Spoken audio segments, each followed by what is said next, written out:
The Democrats are trying to take over Texas because I am advancing transformative policies the Democrats are against. Number one is to slash your property taxes, whereas the Jovan? Was that you? That wasn't I didn't me. touch anything. That wasn't me. It was an ad. Oh, no. Okay, Yo, what? 3, 2, 1. What? That threw me off entirely. I don't know what to talk about now. First of all, are we gonna talk about the fact that Luthien is playing like anti-Democrat That was ads so funny. into our ear? Oh, but that was hilarious too. Like, guys, the Democrats are bad. I started looking on my computer. I was like, where the hell is that coming from? same. I was like, wait, where did I just that? assumed it was me. I mean, I feel that. I was also looking. I'm like, wait, I hit like nothing's open on that. I don't know where it's coming from. That was You think funny. that someday we're gonna have a theme song for this show, or is Jimmy just gonna keep having us have nothing? Ad-lib the entire time. I like to believe that one day little podcast boys and little podcast girls will have a theme song. Anyway, welcome to Calling It Now, everybody. Hey, hi, how are you? It's Jovan and Ari again. And on Tuesday. Yeah, the dirt. Oh my god! I didn't agree to go live at 9:30. I did not agree to go live at 9:30. That's all I'm saying. I broke Jovan's heart. I'm sorry. The late nights kill me. We start at 9:30. We're not done till noon till midnight 30. Yeah. It's just so much. It's just so much. Sorry. Can't help you there. I'm gonna have to text Jimmy about that. I only know because the thumbnail showed it because I was trying to get on this one for because the vertical stream chat isn't in the tool, so I open it up separately to see that one. Yeah, this week is a little busy for me. So we'll have to. I was muted on my side on the stream that I'm running. I was completely muted. You were completely muted this whole time. I totally forgot to unmute. It's okay. I unmuted just now, chat. Hi. Is under. Oh. Thanks, Luthien. I didn't know that. Was that Matt? Are you saying that was a Greg Abbott ad? Because that's kind of funny. Like. And Zendaya is Michi. All right, listen up, conservatives. Pick up the phone, 336-543-2101. Call us at 336-543-2101 so we can tell you why you might be stupid. I mean, there's so many reasons for that one. I'm not trying to be mean, guys, but there is so many reasons. Guy, am I the only one of the three of us that's tired? No, I've been tired. I dealt with my neck was killing me yesterday. It was so bad. And today it's not as bad, but it still hurts. So, I mean, I'm pretty beat. I'm exhausted, but we're here. What do we got on ours? Trump is the worst president in history. I mean, I feel like that's true. I'm probably give it to the guy that bombed Hiroshima, but yeah, MAGA has definitely no morals. The most genocidal. Wait, I'm gonna look at the banners. Okay. What banners are we running? Boy, no, I don't care. I don't care. I care. Okay. Some of these. Okay. Luthien, can I mess with the banners? Yeah, sure. Sweet. I don't know where you do that at. Where do you do that at? It's in our. I see it. Tool. I'm still figuring this stuff out. Great. Oh, that's very interesting. I'm about to cook. I'm taking a bunch of these off, and I'm gonna cook. Oh. Give him a second. He's baking the cookies.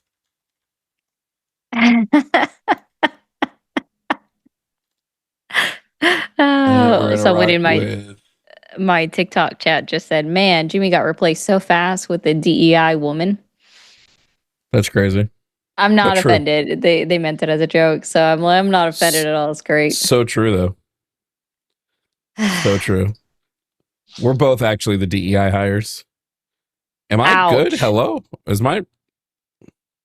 I don't Am I know. lagging? You're It's glitching out. lagging. Huh? Oh no. All I did was start to use the pre-provided staff site, and all of a sudden, everything starts breaking. Crazy. My Zoom is what slows down my computer. Okay, some well, I'm reason. gonna... Wait, hold on.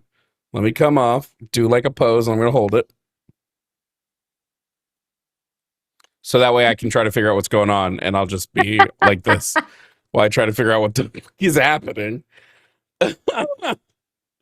I'm not lagging on my side at all. It's just the Zoom for you guys. Yeah, it's on our side, yeah. Wow. Ow. I just exist here. Guys, I'm not responsible for this. Nobody hate me. I don't even have it downloaded. I rep with like 4 awesome topics that are gonna run back and forth. Okay, let me see. Spark. Yeah, now you good. As soon as I stopped doing the topics thing, it fixed. Wow, that's insane. But gender affirming care rocks. Right has crazy. No solutions. Christianity is false. I like it. Okay, that's crazy. You just had to flop out of that. My friend said Zoom was being racist. I mean, doesn't it always? Is it's called Zoom. It's not called DEI. DEI.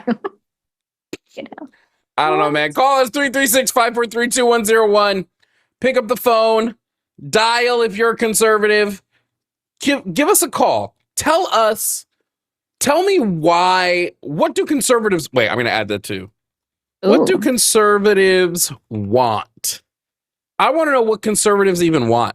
Let's say I give you the keys to the castle, conservatives. I give you the keys to the castle. 10 years from now, what's different? What specifically do you want to see the country be in 10 years? I don't think you have an answer for me. 336-543-2101. I don't think you have a single answer to that question. What was I going to say? Like, conservatives are already just super hypocritical because I have a friend that goes live and she does the debates like we do. And she's a stay-at-home mom, married, 2 kids, father goes to work, and they hate on her constantly. You know what I think we need to do, though? You know what I think we need to do, low-key? Low-key. I think we need to start telling people who go online and debate, like, don't. Like, guys, I know that it looks fun, and you want to do what we do, but maybe don't do it. I think there's enough of us. And B, you're just taking the callers. They're not going to call into us. They're going to call into, like, lower followed people because they think they're going to get like sick dunks. They do typically think that they'll get easier ways of going. So true, but conservatives, give us a call 336-543-2101. Don't be scared. I know you are. I get it. How do you guys feel that Caroline Leavitt pieced out as soon as the news broke that Trump hid in a plane in a food cart to avoid a plane that he thought was going to be blown up? Stephen Miller was on that plane too. So was Rubio. Caroline Leavitt heard that story and she's like, "Okay, this is my line in the sand. This is where I pull. This is where I pull the ripcord." One of my favorite. I got into a like, you know how I like to go on threads and bash stupid ass conservatives. But there's a video someone posted, like, first day of school. There were like ICE officers, like armed ICE officers, like patrolling the school looking for people to pick up. And someone was like, "This is exactly what I'm voted for." I'm like, "You voted to you're telling me live and in public that you voted to traumatize kids? That's what your vote went to?" That's just crazy. But that's how every conservative is nowadays. They don't actually give a shit. They don't care who gets hurt as long as they get what they want. And that's a little embarrassing, conservatives. That's true. They do. And yeah, so one person in the chat was like 2v1 and you're calling them scared. Like, call in with your friend then. I don't care. Share a phone line with your friend. Pick which one of us you want to talk to. The other one will shut up. Yeah. I have no problem. Just sit. Call in with 5 people. What you think? Oh.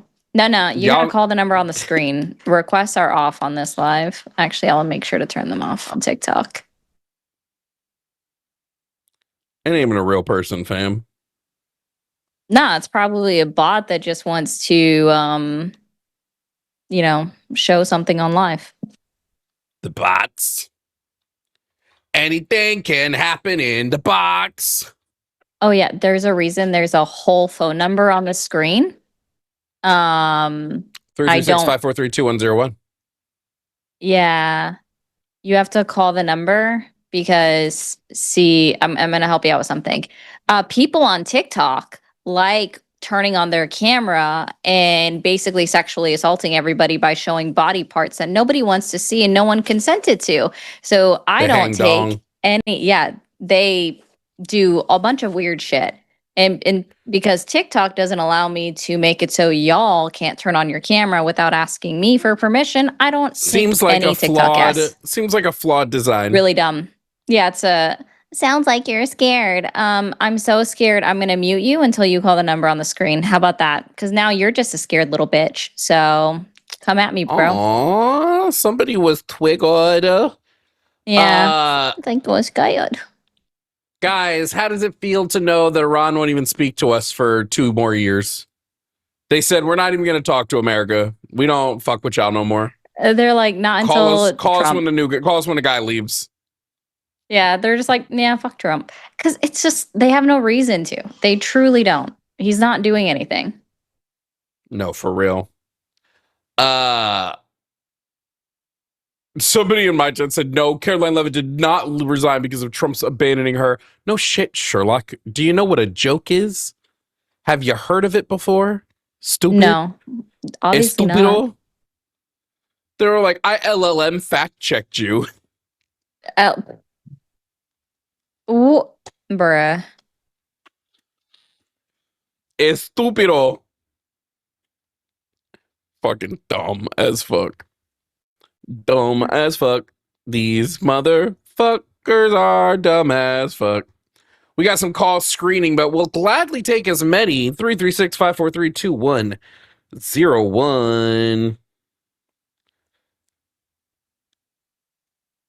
My Claude said that you are incorrect. And so if Claude said it, that's the only thing that I believe. Sorry, Grok. Grok said no. Grok said it, guys. Grok said it. Crazy here in the year of our fake Lord 2026. All right, we got a couple of calls coming in. Let's see how quickly Luthien can screen those bad boys. Jovan. And then we'll start answering calls. Oh my gosh. I don't know. Like, why would anybody want to use Grok? The actual Nazi AI model. Because they're also not seeing the problem, That's true. Yeah. It's just so, like, why would you want to use it? Like, people were doing it on purpose. Grok has been fixed. Is it still making nude images of people? Yep. Because isn't that why it's in multiple lawsuits? Because it hasn't been completely fixed. They haven't updated it entirely yet. It still says some Nazi shit. Have you guys not been on X and you see that people at Grok and ask it a question in a thread and you can look at the reply from Grok and it's not the great, like it's not the best replies that it Grok gives. So yeah, feed a village. It can't do that. Yeah. Let's bring up our first caller. We have Jacques, who's a theist from Illinois, calling to tell us that science points to an order. Let's find out. Jacques, if you can hear me, you're on the line with Jovan and Ari. How are you doing today? I'm doing well, sir. And now. Awesome. All right, Jacques, we are sitting here chilling. Now you're going to tell us that science points to an order and that therefore necessitates a creator. Is that a correct interpretation? Well, I would say more than likely that there's an orchestrator behind the order. And why do you believe that? Yes. Well, if we was just to examine everything in nature, everything in nature has order, including your body. It is designed with order. So now, Can you? that Okay. Well, hold on. designed, You just made an assumption that I want to challenge. You said that everything is designed. Can you prove that it was designed, and that order wasn't created through thousands upon thousands of years of evolutionary biology? Well, when you look at how specific everything is in order to be what it is. Let's take, for instance, can you give an example? Eyes. Let's take, for instance, the eyes. Now, the eyes, in order for vision to appear, a million things would have to take place in precision for that clear picture or that picture to exist. So now, just like have our eyes, Jacques, have our eyes always worked the exact same way they work now?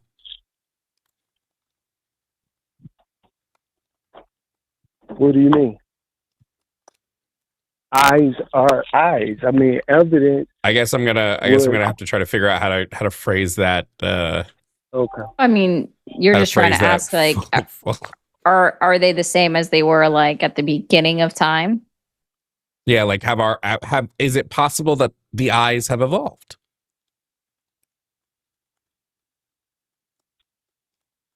Hello? Yeah, Jack, can you hear us? Ribbit? Oh, let me put you, I'm sorry. Yeah, I went on speakerphone. I'm sorry. Just a second. Let me correct this.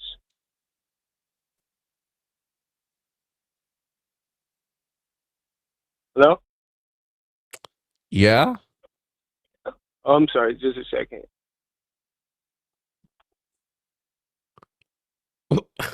What? Okay, just a second. Is that better? Is Hello? what better? Okay, there we go. We never didn't hear you, so. Okay, I was on the speakerphone. So now, what was the question? Yeah. Has the human eye evolved to what it is now? Or has it always been what it is now? Based on science, the eye has been here since the beginning. Ears, everything. Based on science. Which science? Science having, which science? There's no science that proved that it was something before the eye. So everything that exists, it has an intended purpose with precision. Jacques, why do you mean that there wasn't something before the eye? Was it? I mean, do you have any proof that it was something that developed into the eye? All we can do is go based on evidence. We're talking about evidence. We're looking at evidence that the eye and everything in the universe is created to have an specific purpose, and there's order behind every purpose. Yeah, again, you didn't prove an order, but going back to before we move away from the eye part, do you think all early species had eyes in the same way that we have eyes? I wasn't there, sir. on that level, and nobody was. So wait. So you made an absolute claim, but now you're saying, well, no, I can't make that claim because I wasn't actually there. I'm saying based on what we know. Now, to take your case is totally. So hold on. Okay. Hold on. Okay.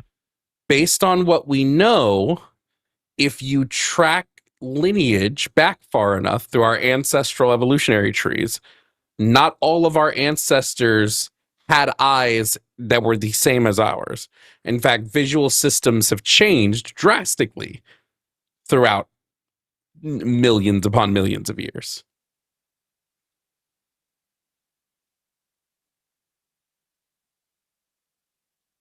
So now, what were those eyes like? Well, it depends on how far back you go. But very early eyes would have been just small light-sensitive cells. They wouldn't see in the same way we do. Like, they would just sort of be light detection. They would be most to see if it's light or if it's dark. Our eyes evolved past that. Now, where is that type of evidence? Like, I mean, where do you get that from? I mean, I can provide you like a bunch of different sources for that if you're actually going to read them. How can they study that? How would they even be able to go back to millions of years ago, possibly? Anthropology, literally. Like archaeologists. Now, really? There are studies where people specialize in looking and researching and utilizing modern age technology to do certain kind of testing in order to see. Like there are things that they can do. It's like it's a whole science. You do believe in science, right? Definitely. And I was going to say, can that pass the scientific method of observation? Meaning you have to observe it, you have to have facts, you have to have empirical evidence where it's no doubt. So what proof can they go back a million years and say that the eye was different than it is now? At what stage can they go back and verify that with a scientific method? If you only believe in anything that you have to observe within the scientific method, then doesn't your idea of God fail that? No, it actually proves it. And I wouldn't call it God. I would say something that created an order, a universal order, an order that everything that exists, it has an order. So now this order is here. Does the scientific method itself require absolute proof? Yeah. No, it doesn't. Facts have to be recognized and what be does able absolute to mean? Be absolute.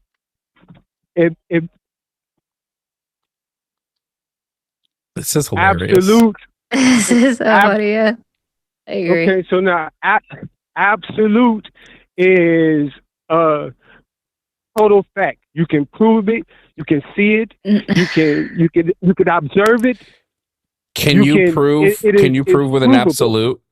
Can you prove with an absolute and using the scientific method that the universe has an order? Yes. How so? What's the experiment? Everything in the universe is based on order, based on you just restated the question. You just restated the claim. I said, can you use the scientific method to prove this? Okay, so you're at step one. You're at step one, which is an observation, which is you're saying that I've noticed that the universe seems to have an order. Now you have the question. The question would be, does the universe have an order? Right? You've noticed this observation. Okay. Now that you're at step two, the question. Now the hypothesis. Are you going to propose me a way to test this? Well, based on the things that exist in the world. That's not a test. Well, it's observation. You observe nature by... Observation isn't a testable explanation. It's part of the method. You observe. No. Yes. That's step one. We already did that. You're on step 3. Okay. You now have to create a hypothesis. So now my hypothesis is this. Based on the fact that everything that exists is perfectly designed in a way to serve a specific purpose. That's not a And hypothesis. that purpose, no, this is what I'm saying. Based on this, my hypothesis is that there have to be something that creates this order. So Now, your hypothesis, the testable explanation here, what you're saying is going to be a creator with a mind must create a universe with an order. That would be the hypothesis. I'm saying since you have a mind, that mind has an order to it. That mind has a design. Hold on. We're only on hypothesis. Now you've got to make your prediction for what's going to happen if your hypothesis is correct. What should we be able to observe in the universe if this hypothesis was correct? So you will be able to observe nature and log in logic. You will be able to now practice science by looking at nature and seeing the order in everything that exists. It's very predictable. Wait, just real quick. All of that would prove order exists. It wouldn't prove that the creator of order, a creator of the order exists. So how are you going to conduct a test that gathers the data capable of evaluating that prediction that the creator of this order exists? So I would use now deductive and inductive reasoning, where now you're looking at what has been established. You're looking at the scientific observation and you're saying, wow. That's not a test. No, I'm saying it's through observation. You're supposed to do an experiment. You're doing an experiment that is testing for whether or not this is true. Yes. So what's the experiment? Okay, let's go with a sound mind. Now, a mind has a purpose and is equipped, and it has the capacity to be sound. What is the purpose of a mind? Now, what is the purpose of a mind? To be in order, to follow order. This is why we're scientists. Because can you substantiate and prove to me that the purpose of the mind is to follow order? Because if the mind is not ordered, it's a disorder, and that's now anti-order. So everybody wants a balance. All you did was sort of restate the premise again, that the mind must have an order, because if it doesn't, then it doesn't have an order. But I'm saying, can you substantiate how the purpose of the mind is to follow order? Based on your natural inclination to want to know truth. And you want to know. The mind wants, it's figurative. It's always trying to figure out logic. How does somebody being curious prove that the purpose of the mind is to follow order specifically? Your innate drive, it drives you to be curious to what? Find the truth. At heart, you're just restating the premise again. At heart. I've noticed more and more that callers just love to restate their premise and pass it off as substantiation for their conclusions. But like, all you're doing is restating the premise. You're not providing me a valid inference rule here. And not everybody actually wants to look into things. Otherwise, people would have never voted in Donald Trump. Wait, what was that, ma'am? So not everybody has the drive or the want to look into things, because in my opinion, then we would have never had Donald Trump as president. It's lack of critical thinking. It's lack of wanting to research. It's an idea of just believing everything what one man says that led us to having Donald J. Trump as president. So So just because we were put in a society that nurture that in us doesn't mean we don't have an innate drive to want to know the truth and to want to know what logic and what order is. The same universal There's order literally people that's that in have the nature drive is to in not your want to know the nature also. truth. Sir, there Say that again? are women, sorry, well, let me just scratch that part. There are MAGA influencers, so right-wing influencers who literally say, I do not do research, I do not look up the things that I say or that I talk about, I just say them because it's, quote, common sense. That is the lack of drive. So you can't say everyone has it. Like, you're not keeping up with this. Like, you're making a finite statement saying that like completely everybody has this drive. No, not everyone does. And I'm just saying that's not true. So, ma'am, do you believe you have a conscience? No, I think I'm in the Matrix. So now, I think that's something that you should examine. Now, you are a human being without conscience. Are you saying you don't have a conscience? No, I think I'm in the Matrix. I think I'm a machine. Okay, so now that explains. Well, before, like, ancient years, when people were put on the earth, their whole drive was to study nature and to see, who am I? Where did I come from? So as these people progressed, it's been many sage people that have studied consciousness and have risen above their nature, where they understand their nature and their order and their purpose. That was a lot of words for Elmo. Listen, Jock. Your overall claim here, when reduced down to just a basic syllogism, is P1, the universe has an order. P2, all ordered things must have a creator. Conclusion, the universe must have a creator. But I disagree with your P1 and your P2. You'd have to show that P1 and P2 are both to be true. You've not done that. You just keep restating P1 and P2. So I need you to show me that the universe has an order, and then show me that all order things must have some type of intelligent creator behind them. Well, that's really self-evident. That's basic science. I don't do self-evident. I don't do self-evident. No. I don't do self-evident. It's boring to me. Okay, so now, when you say truth, are you familiar with that word and what that word actually means? I will use truth in whatever. I'll use truth in whatever way you want to use it right now. That doesn't change that you have to provide substantiation for your premises. No, so I'm saying this. Truth is the totality of the whole.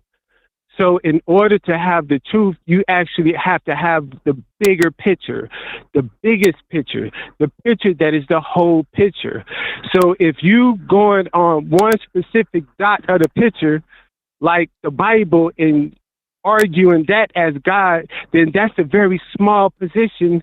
That's a straw man position. You're making God look like he's a Christian God. Jacques, you would need. I'm not talking about Christianity at all. You are the one who said the universe has an order. I disagree with this. So you'd have to prove to me that there is an order to the universe. Okay, so do you believe in science? Do I believe in science? What does that mean? Yeah. Do you, when you read and you go to science class and they're teaching you what science is? I don't believe in science. I know science exists. Okay, you know science exists. So now, is science, does it have the point where it's logging the order of a thing to identify what that thing is? Does science look for the nature, the order? Jacques. Yes, sir. Jacques, you're struggling here. When we're talking truth, all we're talking about is whether or not a preposition accurately describes reality. If we're talking belief, we're just talking about whether a person accepts any such proposition as true. I don't believe your propositions. I don't accept them as true. I would want you to show me how they accurately describe reality. So your proposition, P1, the universe has an order to it. Can you show me this to be the case? or is it just something you believe? Sir, if nature is used by scientists to scout and detect, investigate what is order, that is proof. That's exhibit A. Nature, it seeks out and it shows you what order in nature is. That was so much word salad that I'm going to need a bunch of dressing.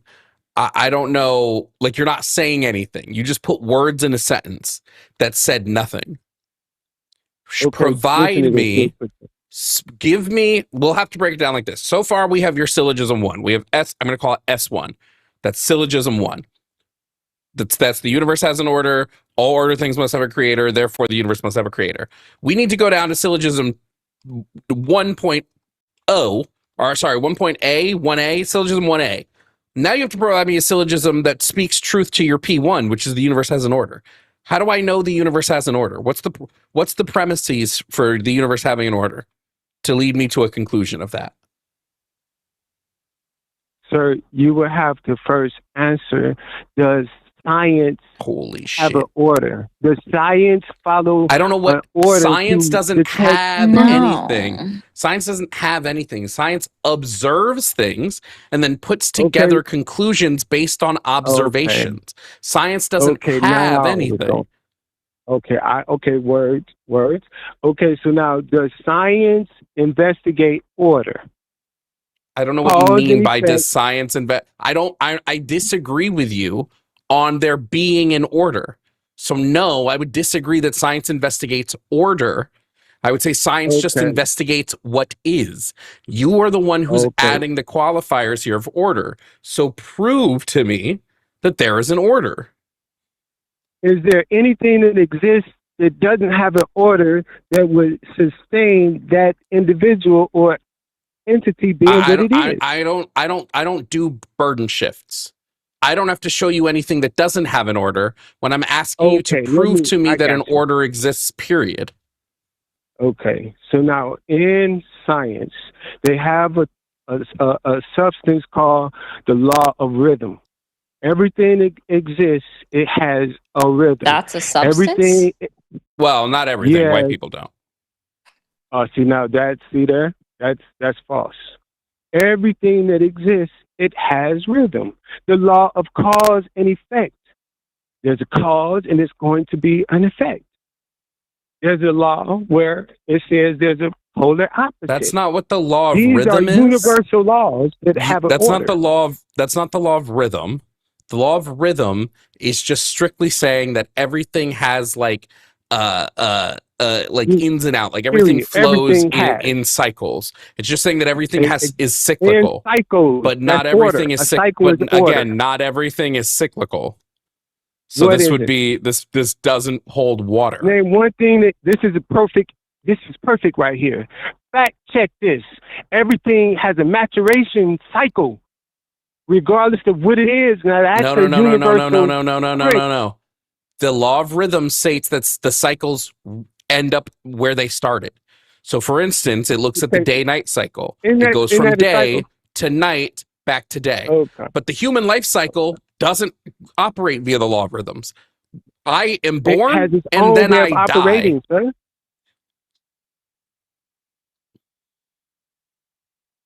I think I just became stupider than I started this conversation just now. I couldn't get past him calling rhythm a substance. Order. That seemed a little bit strange to me. So no, that's one of billions of orders that are in the universe. A cell has an order. It's not a substance. A molecule has an order. Yeah. These are define order. Facts. Define order. Define order. Order is a sequence in which full maturation of a item actualize into why it's there. Just like a tree, it has an order. A leaf has an order in order to be a leaf. If it gets out of that order, it's no longer a leaf. Was order on your word of the day calendar? Order. No, I think it's maturation. I think it's maturation. Order is a divine word. Order is a divine word. Words Just are like divine? conscious is. Words Yeah, are like divine? Who grants words divinity? we say that again. Who grants words divinity? Humanity.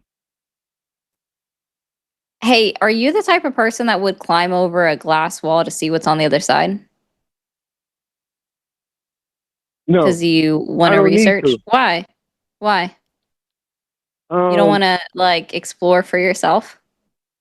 Yeah, I would do that. It just depends, Oh, though. okay. Like, yeah, Can't. it just depends. But what I'm saying is that, see, what do you all think about consciousness? Do you have a conscience? Not That's anymore. a serious question. I think for there I am. No, I don't know anymore. Anyway, so 'cause this is the See? Twilight Zone, actually. So, What's the order behind Cancer? ooh, uh, that's the polar of the universal laws. There's a time to live and there's a time to die.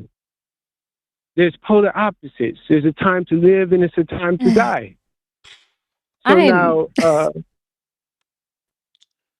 and that's It the must, order. when I say that it must be some real good shit, it must be some really good shit. Like so top good. of the line product. Like it must be mind blowing. He's doing great. The elevation level is so up there. Like no, but if I'm at a level. 6, he's definitely at a 25 out of 10. So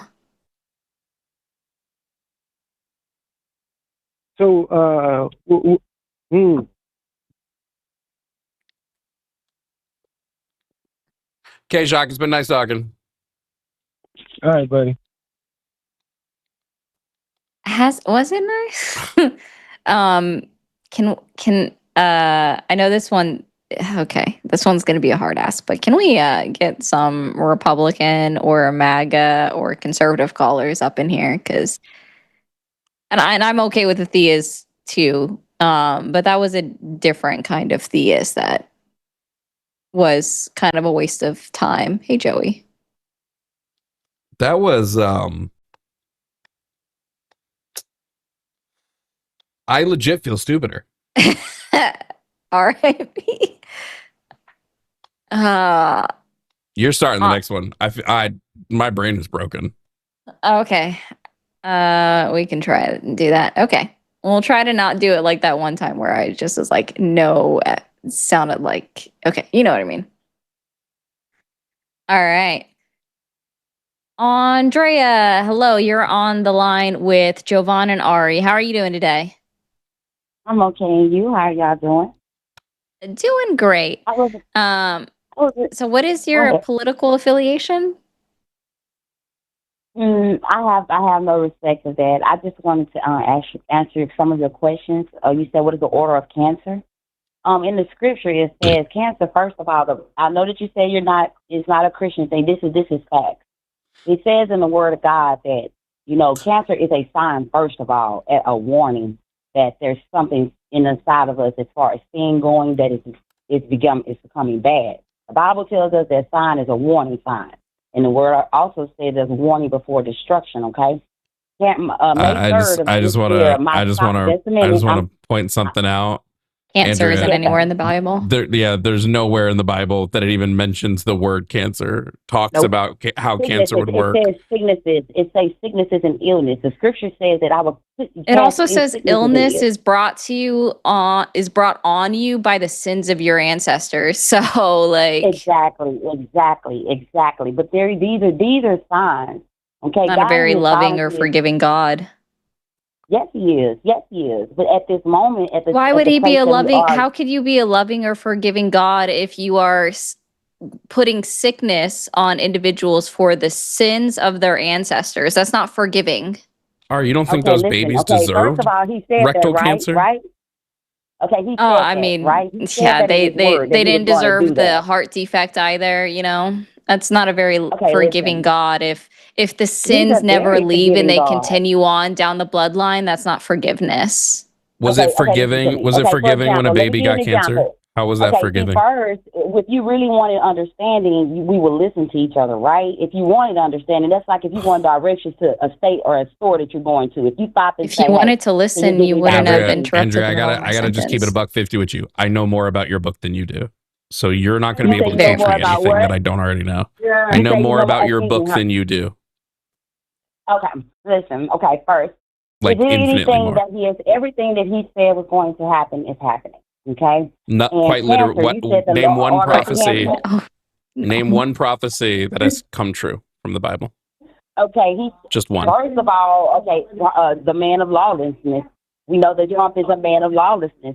We know that the lawlessness is going on. Every executive order that has come about is against the truth, the Constitution. Okay, and it's against it. And it said anybody that goes against it shall be, she's put to death. serious. Okay, so we understand that this prophecy is fulfilled. Okay, 9/11, it's fulfilled. Okay, cancer. I'm gonna go back to cancer. What's being fulfilled?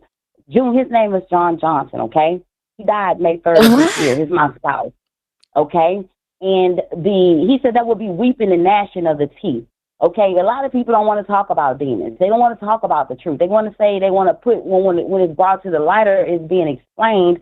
I understand that the ignorant and the stupid, the Bible does say, ignorant, which does not understand, the stupid. So they don't. Prophecy has been fulfilled from the Bible? Okay. He said that there will be weeping and gnashing. He said, I will cast you into outer darkness where there is weeping and gnashing of the teeth. Let me give you an example. As Junior, people cried and that's a prophecy fulfilled?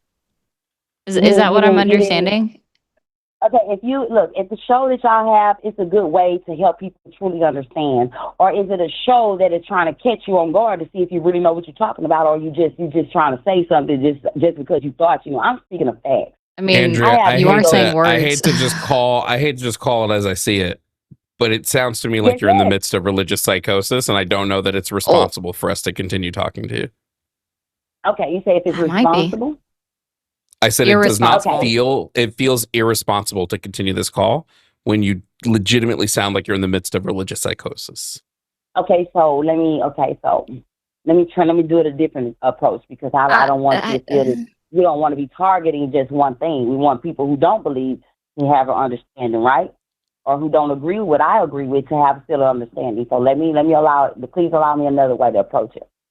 Okay, cancer. When we're in the order of cancer, if you really want to know the truth about something, then you go to the basics, the root of it all. Okay, where did cancer come from, first of all? No way. Okay, it's a sickness, it's a disease. Are you aware that O positive blood is a variant? Are you aware that if you add another type of blood, wait, I'm a variant. Okay, I'm O positive. A variant DNA, okay? of so what? You know, I don't know. I do want to know what a variant is. A variant. It's not of what you can't. A variant is a variant. Of anything. A variant would have to be of something, quite literally, in order to be a variant. It's of the divine being. It's of the Lord. It's of our Creator. It's indestructible. You can't destroy it. It goes on. It changes. It goes forward. It mutants. It changes. Okay, evolves. If that's what you want to hear. Okay, she's O positive. Are you aware that when you put our type blood to O negative, that it would die? They would immediately die. Are you aware of that? No, it wouldn't. Then why is my mother still alive? Did you donate your blood? What to did her? she just say? Oh, I know what she's talking about. She's talking about. She's talking. Gosh. All right. So you're talking about blood transfusions. Yes, but I'm getting to a bigger point. No, they wouldn't die. They would go into shock. There are ways to come back from that, just so you're aware. Okay, it's not an immediate death part. Okay. Well, do you know that they taken our blood and then they tried to test it to see that if it was add other types of blood, and they ended up creating something that they couldn't get rid of? Yeah, it took me a little fuzzy. Sure, whatever. I don't care. Man, okay, so what do you guys really? Wait, okay, who's she saying it would kill? Who is she saying it would kill? So, like, if she was basically saying, she was talking about the antigen mismatch in blood. the blood antigens, and was saying that like my O positive blood going into my mother's O negative blood could potentially kill her, which is true if it's not treated. But it is possible to just not die from an antigen mismatch. They have ways to fix that. So. Again, this just feels like religious psychosis. That the disease, I don't disagree with you. Anyone that thinks that do you think Donald Trump is the Antichrist? I think that he's the man of lawlessness, like the Bible says. The prophecies are being fulfilled. And he's going to destroy right? the world. So when is Revelations coming? It's already in effect. It's already in effect. You know. Okay, bye. Why wasn't Hitler the man of lawlessness? That's a good point. You say, why was not Hitler the man of lawlessness? Because he's not alive at this moment, and he's in this. He has to be alive and actually fulfilling things to be the man of lawlessness. He did depict and take some. He was alive and he was fulfilling things. No. Don't take my words and disprove them now. I'm very intelligent. I can pay attention. I said he would have been a man of lawlessness. He did do lawlessness. But we're looking at today who's alive. Prophecy is being fulfilled. Okay. Trump, the executive orders, right? Everything he's putting out there is what? Going against the Constitution to get what he wants to do as God is telling him to do. What we're trying to see is what's going on. God is doing exactly what he said he's going to do, the Bible. Why does not anybody want to relate to the Bible when it's from the Bible that these things are happening? How could I give you truth when you so why do you... Okay, even if I wasn't a believer and I was just a person with, yes, sir. Andrea. Yes. This legitimately would be irresponsible for us to continue. You are in the midst of a psychosis. Please go talk to a therapist. Don't talk to me. And don't talk to your pastor. I don't know what that was. But guys that were confused, I'm O positive. I was talking about giving my mother my O positive blood and she's O negative. And yeah, it would be a blood antigen mismatch. By the way, for anybody wondering, the man of lawlessness is a figure that appears before Jesus's return. She's basically saying Trump is this man and now Jesus is going to come back. It's not going to happen. Also, what the fuck? there were so many things wrong with this. Is the man of lawlessness also confused with being a man of God? Is that normal? The man of lawlessness is he's considered a man of sin. So it's not that he's breaking laws in your country's laws. It's that he's breaking all the cardinal rules of sin. Gotcha. Yeah, Hitler falls more in line with that. I would agree with you on that one. Oof. Anyway, Chantel from the South, who has proof that there is a God. Okay. Chantel, you are on the line with Jovan and Ari. How are you doing today? I'm good. How are you? So, wonderful. I am not one of those crazy Christians. Okay. Have been a trauma nurse for 16 years, and I've worked in hospice care as well. And the only way I can tell you that I know that there is a God is I have seen it on multiple occasions when we have literally given up in the trauma room, and Chantel's normal. And we've given up in the trauma room and we've walked away and we've gotten heartbeats back and people were praying. So that's my telling. I know it sounds silly. The other thing is I am a Christian woman from the South and my kid is trans, and it was difficult, but I genuinely believe that God gave the kid to me to make me realize that everybody should be loved, and my kid is freaking awesome. And it's just Mama Bear and me. I will throat touch anybody that messes with them.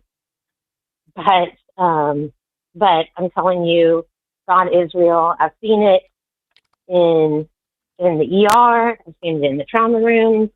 I've seen it when we're resuscitating patients. I've seen it when we walk patients. I mean, Isn't God Allah? I feel like God is all encompassing. Anybody to put an actual label on him is just a bigot. He can't be, because different religions have different beliefs in what the God may be. So which God brought back these people? Don't you believe that everybody can have a little bit of truth in their religion? Meaning that I think all religions are false. You think all religions are false? Yes. Do you think that, okay, so what do you believe that you're part of in all? Do you think that nothing happens after you die? I think the same thing that happened before I was here. I think there's nothing. Nothing. Okay. Well, I do know that that's I came from nothing. I'll return to nothing. I do know that that's not true, and I've never died, but from hearing stories of people that have died, and they all say the same thing. They see the same thing. They watch their bodies, like they watch us working on their bodies. Yeah, I mean, we've done a lot of studies on near-death experiences, NDEs, and what we see is that your brain lights up like absolute crazy when you're either on the cusp of dying or in the process of dying. And that's what happens. Right. Your brain is your brain is going crazy. You're essentially dreaming. You're saying that. So this doesn't lead me to believe that there is an like afterlife. A lack of oxygen. And they also don't all see the same thing. There have been multiple instances. Even if you believe, even the people that are trying to prove that God is real or there is an afterlife, when they're asking people about their near-death experiences, it's never consistent. It's never concise. It's never the same. So that's not true when you said that they were all the same. No, I mean, there's always, well, first of all, if there's God came right back, they can usually tell us exactly what we were doing to their body and when. Not there, saying that they can see it above, watching us work on them. And Chantel, they knew they know they're being worked on. So your brain we know that your brain hallucinates in life. So there would be nothing to lead me to think your brain can't hallucinate in death. So you're saying if we took acid, we would get the same thing as having a... Yes, a lot of people describe having religious experiences when they're on psychotropic drugs. Yeah. There's a big push for it, actually. That taking psychedelics leads you to becoming religious because you have religious experiences. They're saying psychedelics could help fix dementia, so who knows? But maybe they can bring you closer to God. And but I'm just saying, it doesn't shock me that somebody who's in the hospital, who's being treated in the hospital, has a dream where they watch themselves being treated in the hospital. You know, I'm not talking about a dream. I'm talking about no pulse, no breathing, no Have you ever seen a dead body? Their brains are still alive. The brain is not still alive at that point. Well, your brain starts dying within 8 minutes of death. Chantel, you have not operated on somebody whose brain died and then you brought them back. That has not happened because no, you haven't. No, sorry. Their brain death happens within about 8 minutes. 8 minutes to start having brain death, and within 4 hours, brain death becomes permanent. In that 8 minutes, their brains are still alive and kicking. Yep. And their brains are trying to make sense of what's happening to it. Yeah.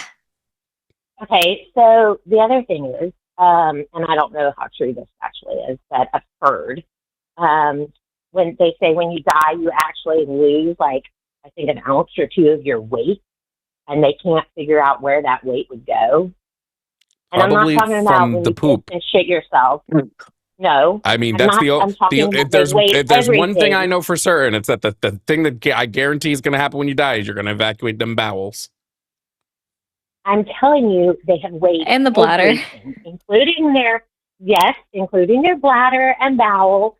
I know what happens when you die. I've seen it a lot, but I'm saying after they've weighed everything, including the excrement, there is still a deficit of about 2 ounces. I mean, I don't know if that's this is an old wives' tale. This is an old wives' tale. This isn't actually a thing that's true. We don't actually lose that weight when we die. I actually do not know if that's true. In all I've heard Yeah, it. it's I don't not. know if that's true. You are going to lose mass when you die because the water in your body is going to evaporate. The gases in your body are going to leave your lungs. You're going to release excrement. You're going to start decomposing. That's going to happen. But we don't magically lose what did you say? 2 ounces? I think she When said we an die? ounce. It's pretty. Yeah, I mean, now that I don't know for sure is real, but I do know what I've been told from patients. That's just in the margin of error of any weighing machine. Oh, that's a good way to put that. Okay, but okay, it's fine. I'll concede to that. Like I said, I don't know for sure, but I do know. I do know that there is a God. I've seen it so many times. What does God look like? You've seen people come back from states that you thought they should not come back from. That does not equate to a God existing. I have seen people come back from, we raised our hands, we have done everything. We have looked at everything. We have, and I worked at a Trauma One Center, and I'm saying CT scans, I mean, probably 10 rounds of epi. That's but you're claiming like people have prayed and God has brought these people back. What about all the people God didn't bring back? Is that proof that God doesn't exist? Anytime somebody prayed over someone and God does, there are certain times that. Wait, no. If it is proof that, listen, Chantel, listen. If praying over someone and them coming back from certain doom is proof that God exists, then the inverse should be true, which is praying over someone and them not coming back should be proof that God doesn't exist. Because one of those happens way more than the other. You're correct. So why would I go with the one that has less evidence? However, I have never had anybody come back without prayer. I have only had it happen. You haven't. Now, I don't know if it's happened to everybody, but I have seen, I've been a trauma nurse for 16 years. I have seen probably 1,000 people die. That gives me a good amount of people to work with. 1,000 people have died. Do you think? And the only time I've ever seen somebody come back is by actual prayer. Chantel, how many people in this country do you think are religious? I don't know. I don't ask everybody. Just ballpark it. A few million, couple, 10 million, 20 million? Probably millions, right? Right now, the research says that 7 in 10 adults identify as some type of religion.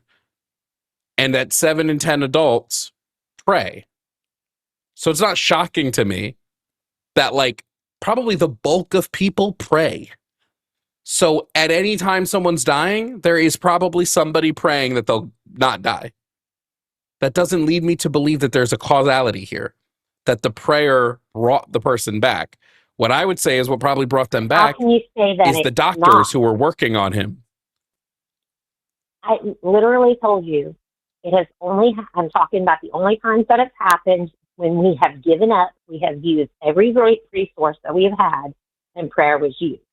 Not when we worked on them for hours and we finally got them back and, got them on ECMO and everything else. I'm talking about the only times this I've ever seen it happen this is not proof of a God.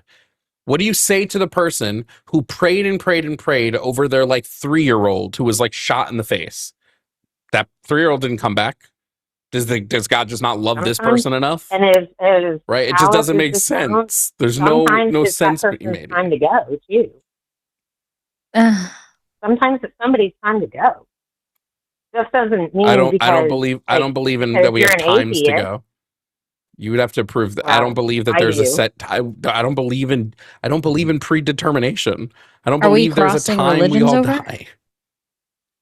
Yeah, are we crossing religions over? Like I said, I don't have it. Religion over with Greek mythology? The old hags. Yep. Let me ask you a question, Chantel. Do you think God's all good? Do you think God's an all good being? No. No. I don't. I think that we probably all come together and make a cosmic soup somewhere out in, I don't know, out in. So you're not Christian. Never, la la la. I said I'm Christian, but I am. But you disagree with because God it's being a religion. I know a good God. I believe in God. That's all I said when the conversation started. I very much believe in God. A non-denominational, meaning that I don't think that the Muslims are wrong. I don't think that the Jews are actually wrong. I don't think that the Christians are Then wrong. why are you Every religion has a basis in truth. Well, then why are you specifically Because it's Christian? all I've ever known. Because it's all I've ever known. And I don't know enough about the other religions to say that that's what I am. So, and I told you I grew up with my dad. The Moirai. Wouldn't it make more sense to just accept that your religious belief is founded on some type of childhood indoctrination, and that the things you're seeing are just confirmation bias? I questioned everything my dad said.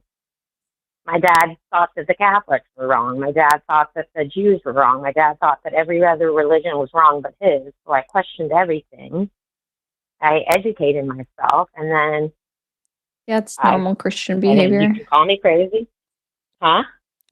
So that's normal. I'm not calling you crazy. I'm saying you have zero evidence for the claims you're making. Witnessing something and saying that there's a causality to this is not evidence without being able to prove the causality, which you can't do. My causality is literally dealing with death and dying on the regular. And seeing the work that the work Chantel, the human being has to offer. Chantel, what the thing is that I think you're missing here is that you're constantly looking for things that occur within your purview that fit the narrative to reaffirm your belief in God. So when Jovan was saying you're actively seeking confirmation bias, that's what he's talking about. You are only attributing God to people that come back after you've, quote, exhausted all measures, and then you believe in it. Like you are actively seeking things to say otherwise, and you're just utilizing it to reaffirm yourself without actually being a skeptic or researching or looking into things. It's okay. Let me say one more thing. So, do you know what hospice is? Yes, I know what hospice is. You actually? Okay. I just want to make sure. I didn't want to be rude and just assume. So, no, I was just working saying in yes. hospice as well. Working in hospice as well. When somebody dies, and you're going to say, "Oh, I'm looking for it," but when somebody dies, it is a feeling that you get of the spirit being with you. And I know if you're what about anybody that Chantel, you made our argument. You're able to make the argument for us, so it's not even like we're needing to be here. What about all the countless people that don't feel that?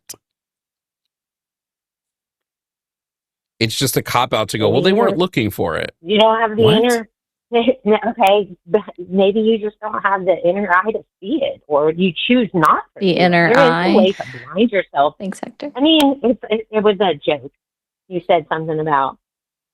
you're fine. Greek before. Anyway. But yeah, I was talking about the Moirai.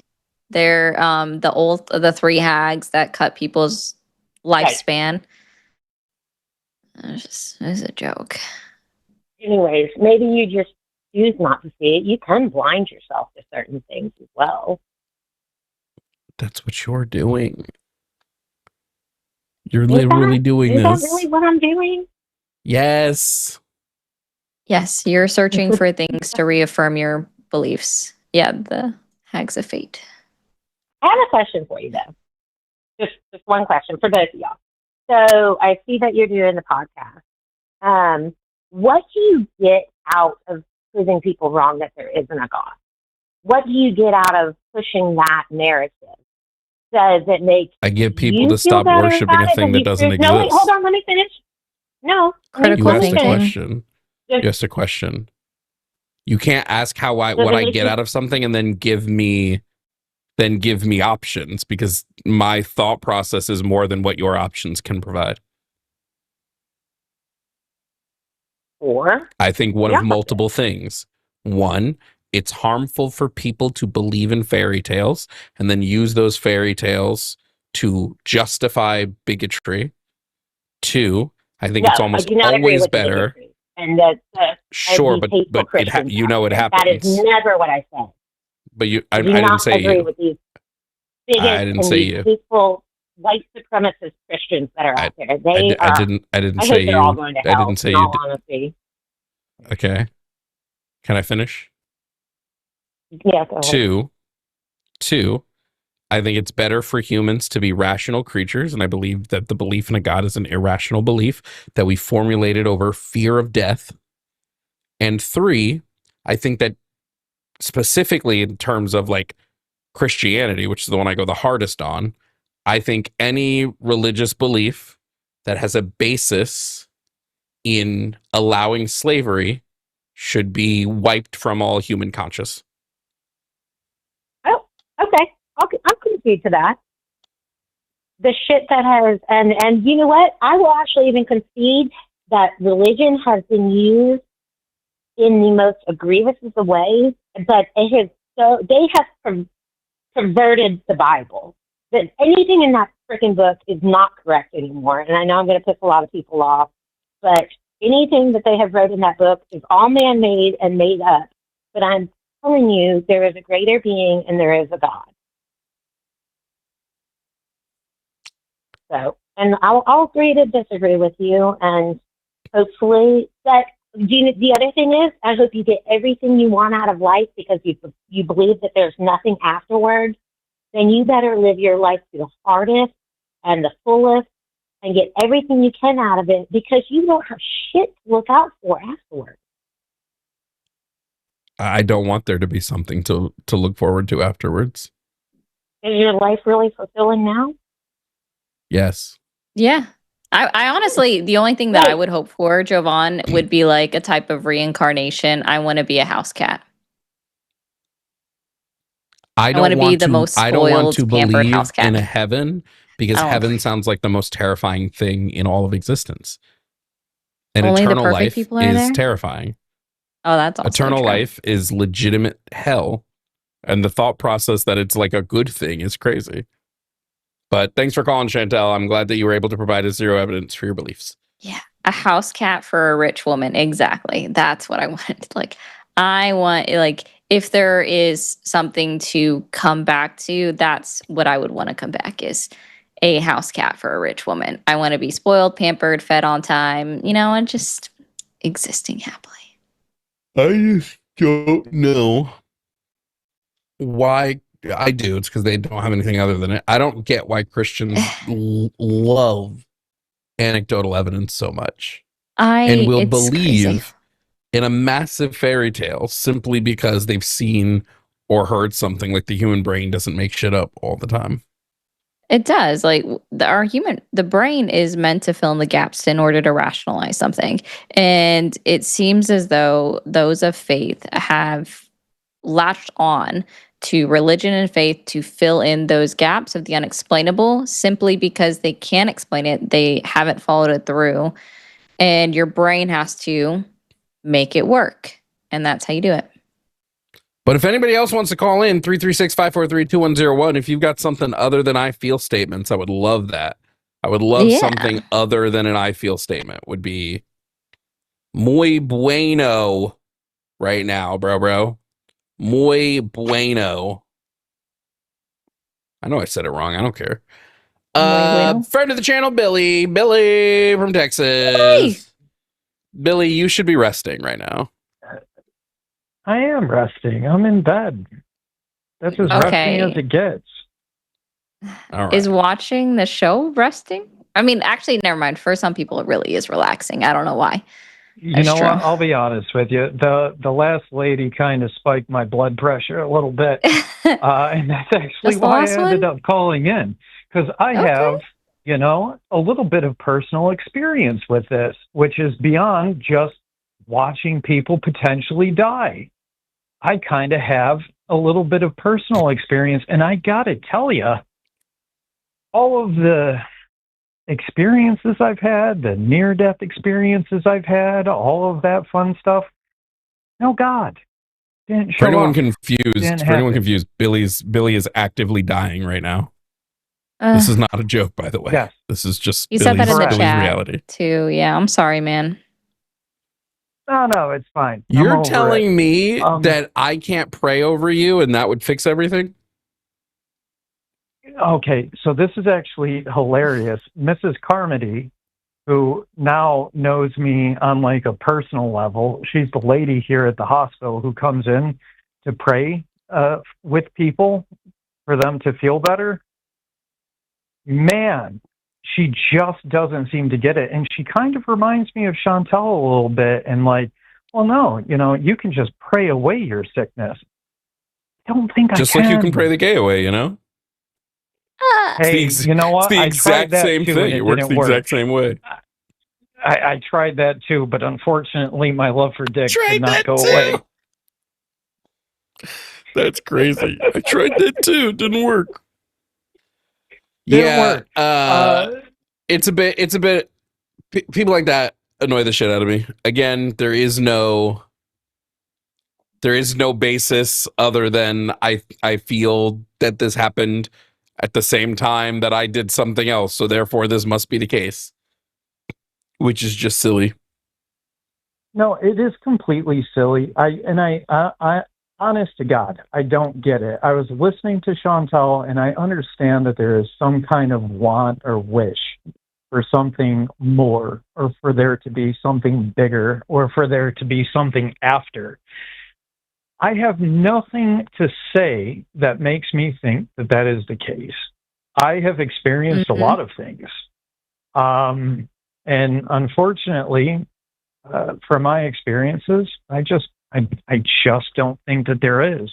And to be quite honest with you, kind of with you, Jovan, on the whole, if there is a heaven, I don't really want to go.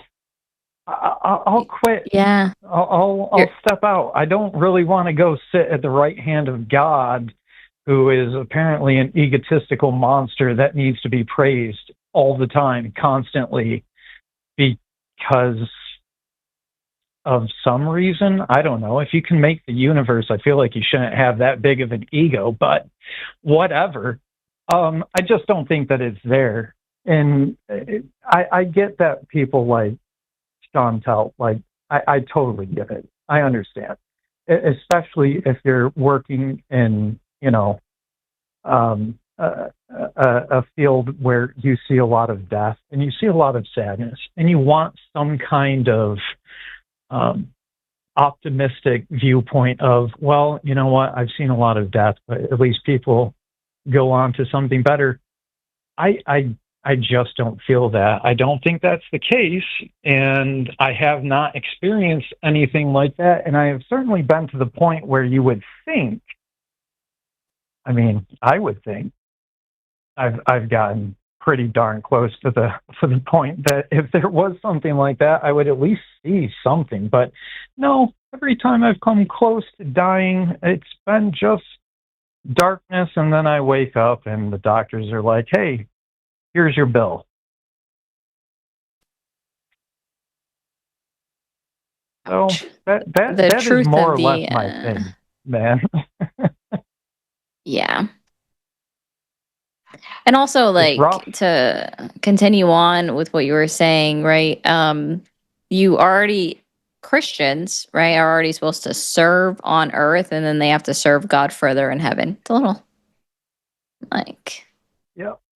Yeah, honestly, who would want to? I just don't get it. Like, I don't really want to do that while I'm alive. I certainly don't want to do that for all of eternity outside of here. I don't really understand why people are like, yeah, no, this is definitely a much better option. I personally believe that religion and God were created because people were scared of what happens when they die. I definitely think that's part of it. I think if you go back far enough, the very beginning of religion was probably to explain natural concepts and happenings like earthquakes, volcanoes, floods, all of that fun stuff that at that time people were just not educated enough to understand why that happens. And so, well, you know what? We didn't worship X God appropriately enough. And so we're going to have to do that from now on to make sure that that doesn't happen anymore. And then as time went on, it just developed and it became a little bit more complex. But at the end of the day, that's essentially what every major religion is now. It's just trying to explain things that we don't quite understand, or there just isn't really an understanding or an ability to grasp it. I mean, if you die, you're dead. That's it. I mean, I guess people have died and they've come back and whatnot, but that is certainly a rarity. It's not something that happens frequently, and those people didn't stay dead, so they can't necessarily explain what death is. And I think death just scares people. It's actually been a really big part of my own personal journey going forward with this, of just like, you know what? It's going to happen. Just is. Nobody gets out of this alive. Not going to last as long as other people, and I'm regretful of that fact, but it just is what it is. And you kind of just have to deal with it. Don't make up stories to explain why this is okay. It just is what it is. It's the natural ending of your existence.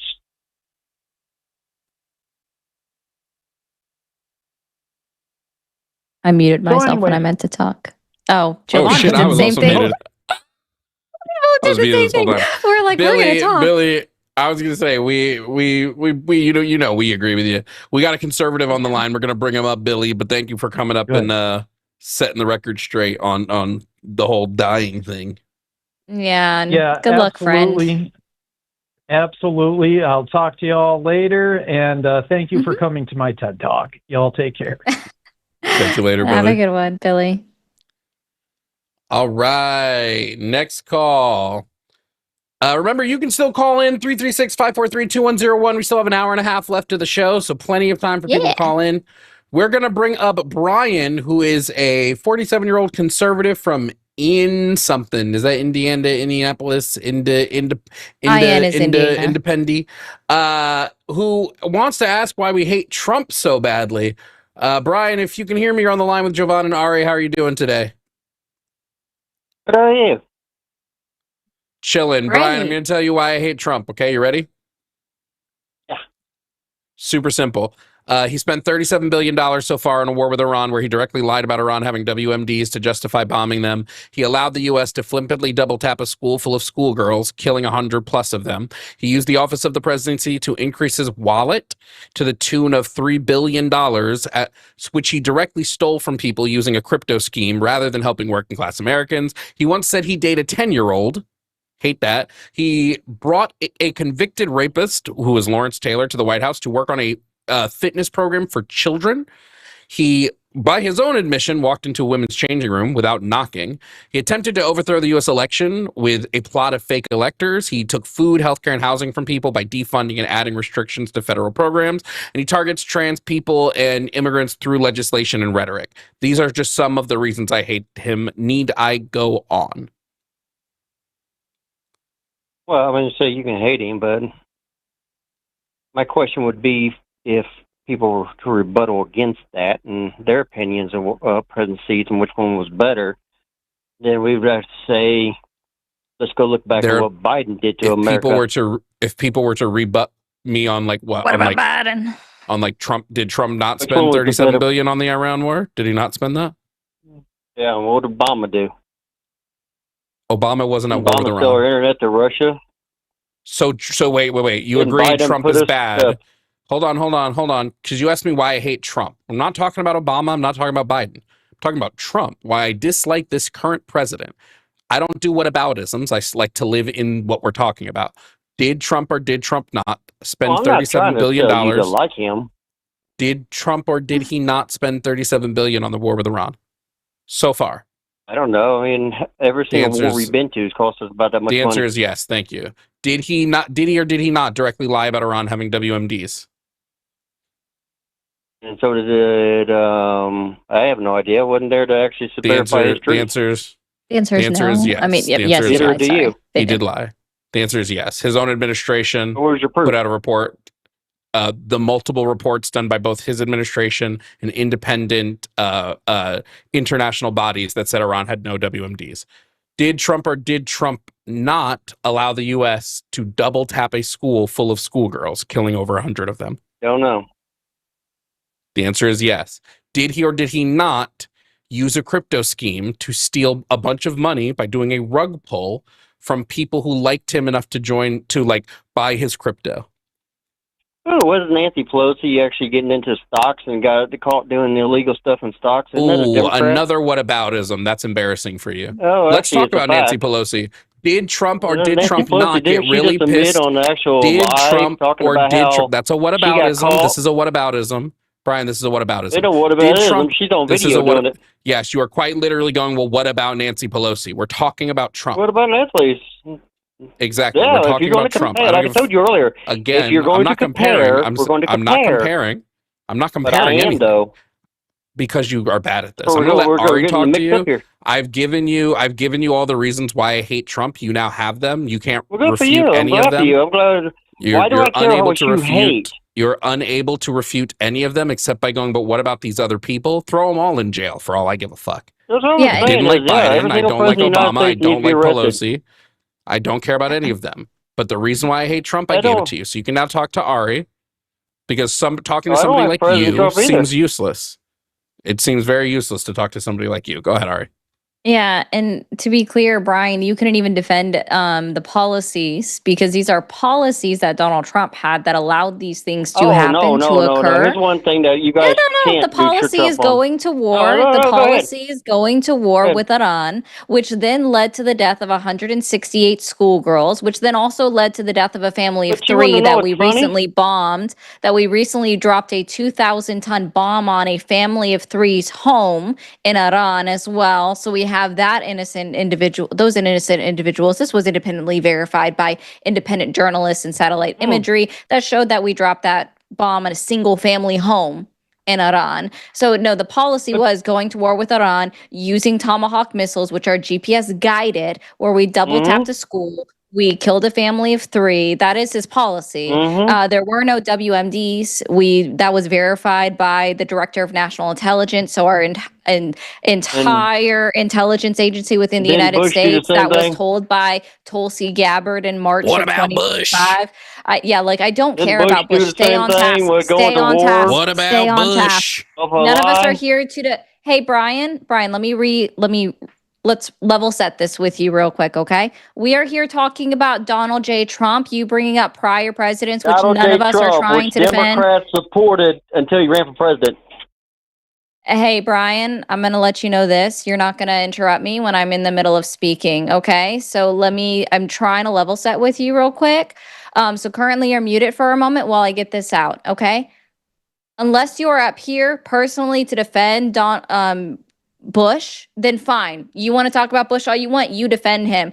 Jovan and I have made it clear we're not here to defend past presidents. We don't care if you believe they've committed a crime, great, throw them under the prison. We also believe that a lot of them committed crimes. Congratulations, we're on the same page. We're not here to defend them. You bringing up your whataboutism, saying what about Bush, what about Pelosi, none of us care about them. Okay, let's stay on task. If you want to support Donald Trump as he is president right now, because you said that, you don't like him personally, cool, whatever, I don't care. You said that he has good policies. We're talking about his policy of going to war with Iran. Stay on task. You're unmuted. Are you capable of staying on task, Brian, or are we just going to hear nervous laughter from you?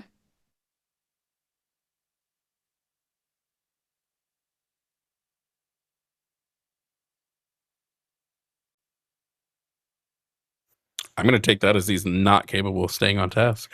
There he is. That's what I'm going to take the The thing silence is to mean. that if you guys love Trump so badly and you guys love him because you keep talking about him, I mean, if you don't like him, there's other countries that will take you in. It's called critiquing the president of the United States. Have you ever done that once in your life, aside from Biden? Yeah, I actually done. I mean, Biden, man, he was a moron. Cool. Tell If me, you didn't like critique. Biden so much, why didn't you leave? Why did I have to leave? I mean, because you just tolerate him for 4 years. That's anybody with common sense knows that they're eventually going But to you get kicked spoke out of the badly office. about So, I him. mean, why But you kick and spoke scream badly and cry about him. about it? I've been doing it for years. What kicking and screaming are we doing? I don't have to get a God podcast crying about, Trumpy Trump because I had to deal with him for 4 God years. damn, this dude Man. Where's is the crying? stupid. Ari, this guy is dumb. No, I you know, are. right? Like Golly. I don't feel any like Clown. wetness or things. Like, yeah. Wow, Brian, ICP. that was incredibly insightful of you. ICP? Yeah, I know. Amazing. I know. So, Brian, can I you know. defend the policy of Donald Trump going to war with Iran over a lie? Specifically, Why would that I it care? ended up killing 168 schoolgirls. You don't care Why about do the I death care? of Isn't 160. Iran the one actually sorry. tried destroying I'm sorry. Israel? You don't Isn't Iran care the one about that the sent the death of people over to kill, 168 schoolgirls, creating additional terrorists in the future by their parents and the people around them that were literally living in. I did Luthien. And again, that are living in Again, they're not the Manam. art of war. The Art of War. You read Sun Tzu? You ever read That's that? interesting. You read that? You read that? I contest that you even have the ability to read. Oh, you can, huh? Can you breathe and walk at the same time? That's amazing. Did he not hear what I just said? I know he did not hear what he said. But anyways, realization is that you're crying about a president that's going to be out in 4 years. Where's the crying? No, There's you're a the one who crying right called there. You in got to a whole defend podcast of Donald it. J. Trump. This isn't You're also the ones that go crying. around the world trying to blame everybody that there's no maker because Hey, Brian, I have we don't a want to listen really to important rules. question. I just have a really important question for you, Brian.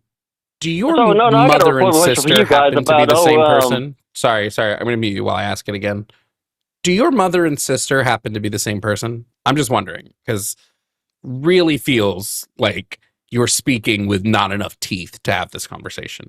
So I just wanted to make sure. That that lack of teeth was not from a lack of a solid gene pool. In other words, what I heard was you're the party that represents that a guy can put on a dress, go attend a woman's sport, beat her at it. Okay, here's what I've learned. Brian has a massive boner for trans people. That's what Because that's apparently, in a conversation where we've not talked about trans people, Brian has y'all on the brain. Brian, how badly do you want to fuck a trans person? We haven't Are you brought upset they them won't up let since the you? beginning. They're not going to let you touch them because you don't wash the folds of your dick, Brian.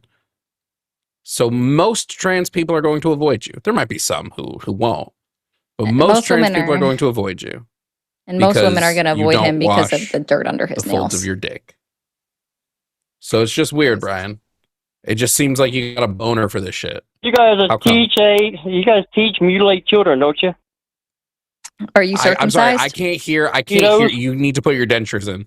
I genuinely can't hear you when you speak like that. So put your teeth in. Children, don't you? Put your teeth in. So do you. If you're gonna speak to me, put your teeth in. I can't hear you right now. You got to put your teeth in. Once your teeth are in, and you can pronounce your T's properly, then we'll speak. But you need those teeth in.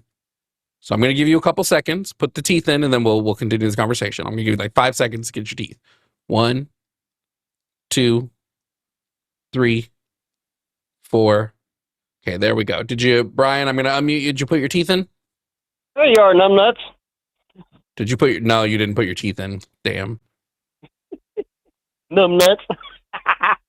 He's an ass clown. Nothing like Really laughing at your got own you jokes, there. right, Brian? Because you don't got friends to laugh at them for you.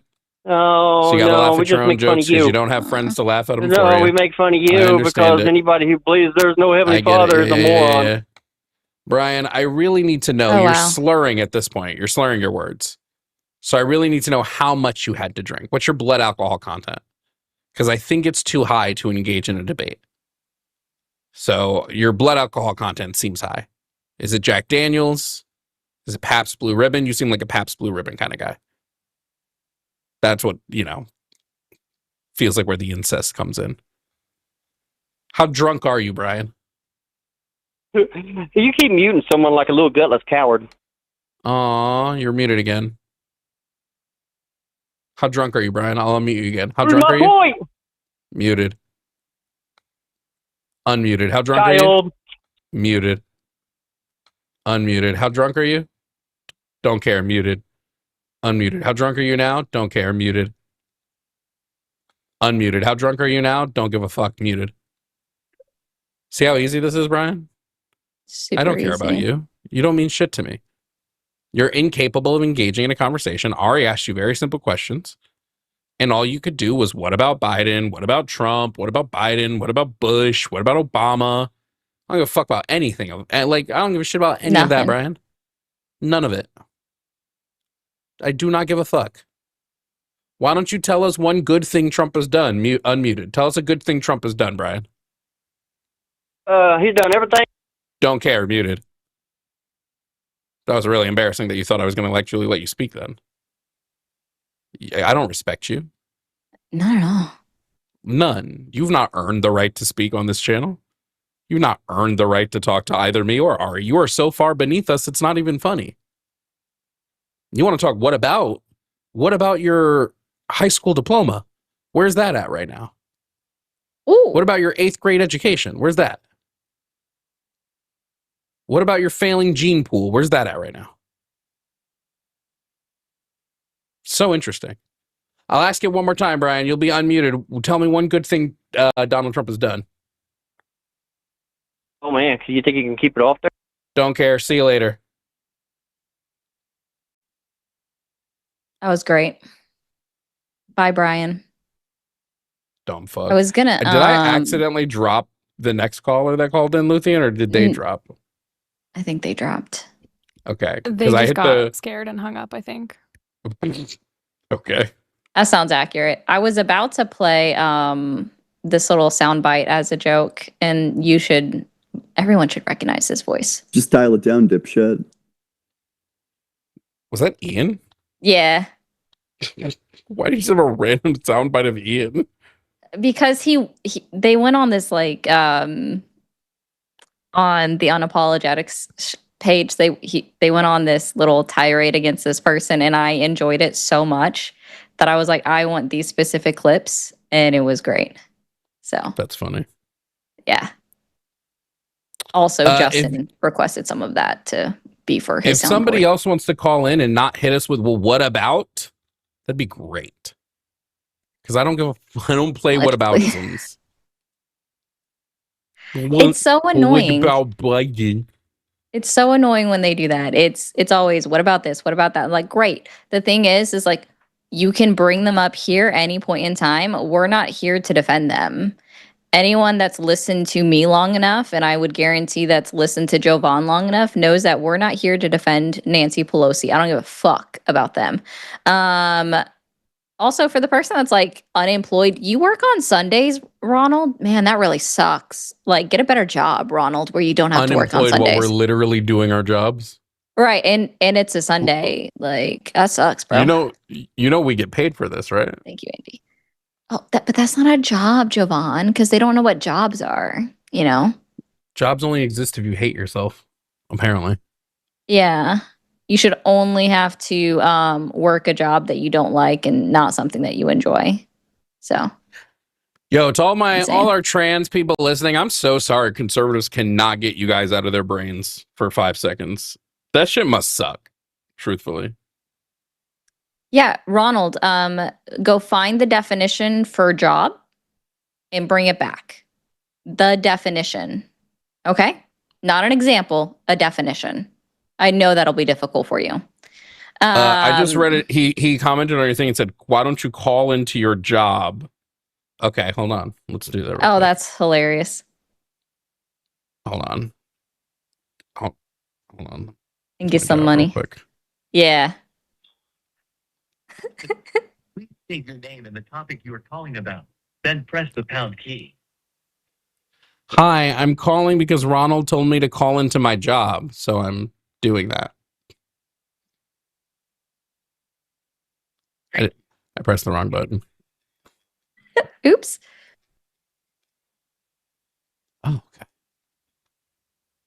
Did that fix it for you? Oh man. Do you want me to bring that up? Or are you waiting for Luthien? No, don't actually. It was weird. I was getting a feedback just to show that, calling into my job would be picking up my phone and dialing 336-543-2101. Hey, the thing that Ronald is afraid of doing. Pansy ass. They're so scared. All right, we got. God, okay. You start. I've started the last, or you can start. No problem. Okay. Hi, Jordan. You are on the line with Jovan and Ari, and pronouns are he, him. How are you doing today? Yeah, I'm doing good. How's you guys' day treating you? Pretty good. All right. And what did you want to add to the conversation?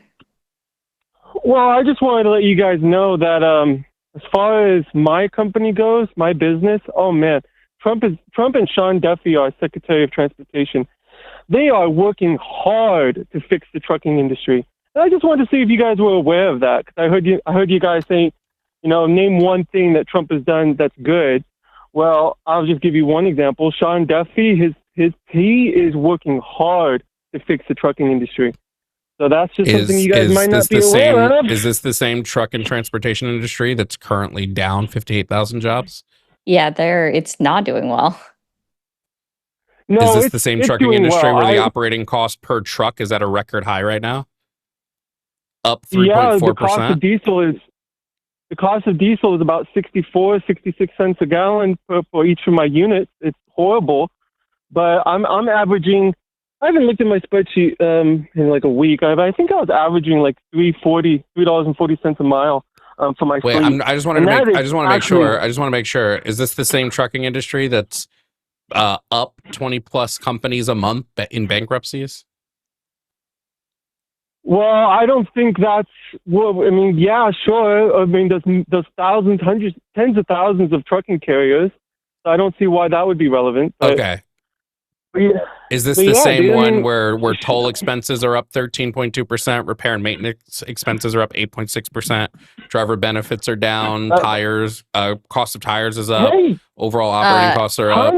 Accepted truckload volumes are down 3.3%. Are you just saying because I'm doing okay, therefore it's good? Fuck the rest of everybody else? Well, I can tell you my experience. I can tell you my experience with my carrier. Jordan, I don't operate in experiences. I operate in like cold, hard empirical data. Well, I've only been in the trucking market for about 5 years now, a little bit before COVID. I got in like during the whole COVID thing, like trucking market just went crazy. And then we went through a horrible collapse of the market I think they were paying like $1.20 a mile for flatbeds. It was horrible. And now it's getting back up and turning around. And, I just think you gotta give Sean Duffy some it sounds credit. like the service on your Trump mobile phone is breaking up. Yeah, you're on Starlink. Sorry. Yeah, I have Starlink at my house. So, but yeah, it's not the best phone call. Damn, Elon Musk, fix your stuff. Quality. Yeah. Do you have any cold evidence that the trucking industry as a whole is doing better, or is it just my experience? I mean, I dispatch my own trucks. I call and negotiate all my loads, and every market I look in. Like I had a truck in Salt Lake City, Utah. I think I secured that load. What was it? It was $1,800 for going like 400 miles. Nice. Well, no, I don't do the securing. I'm just a dispatcher. I'm not a driver anymore like I used to be. You're just dispatching loads. Nice.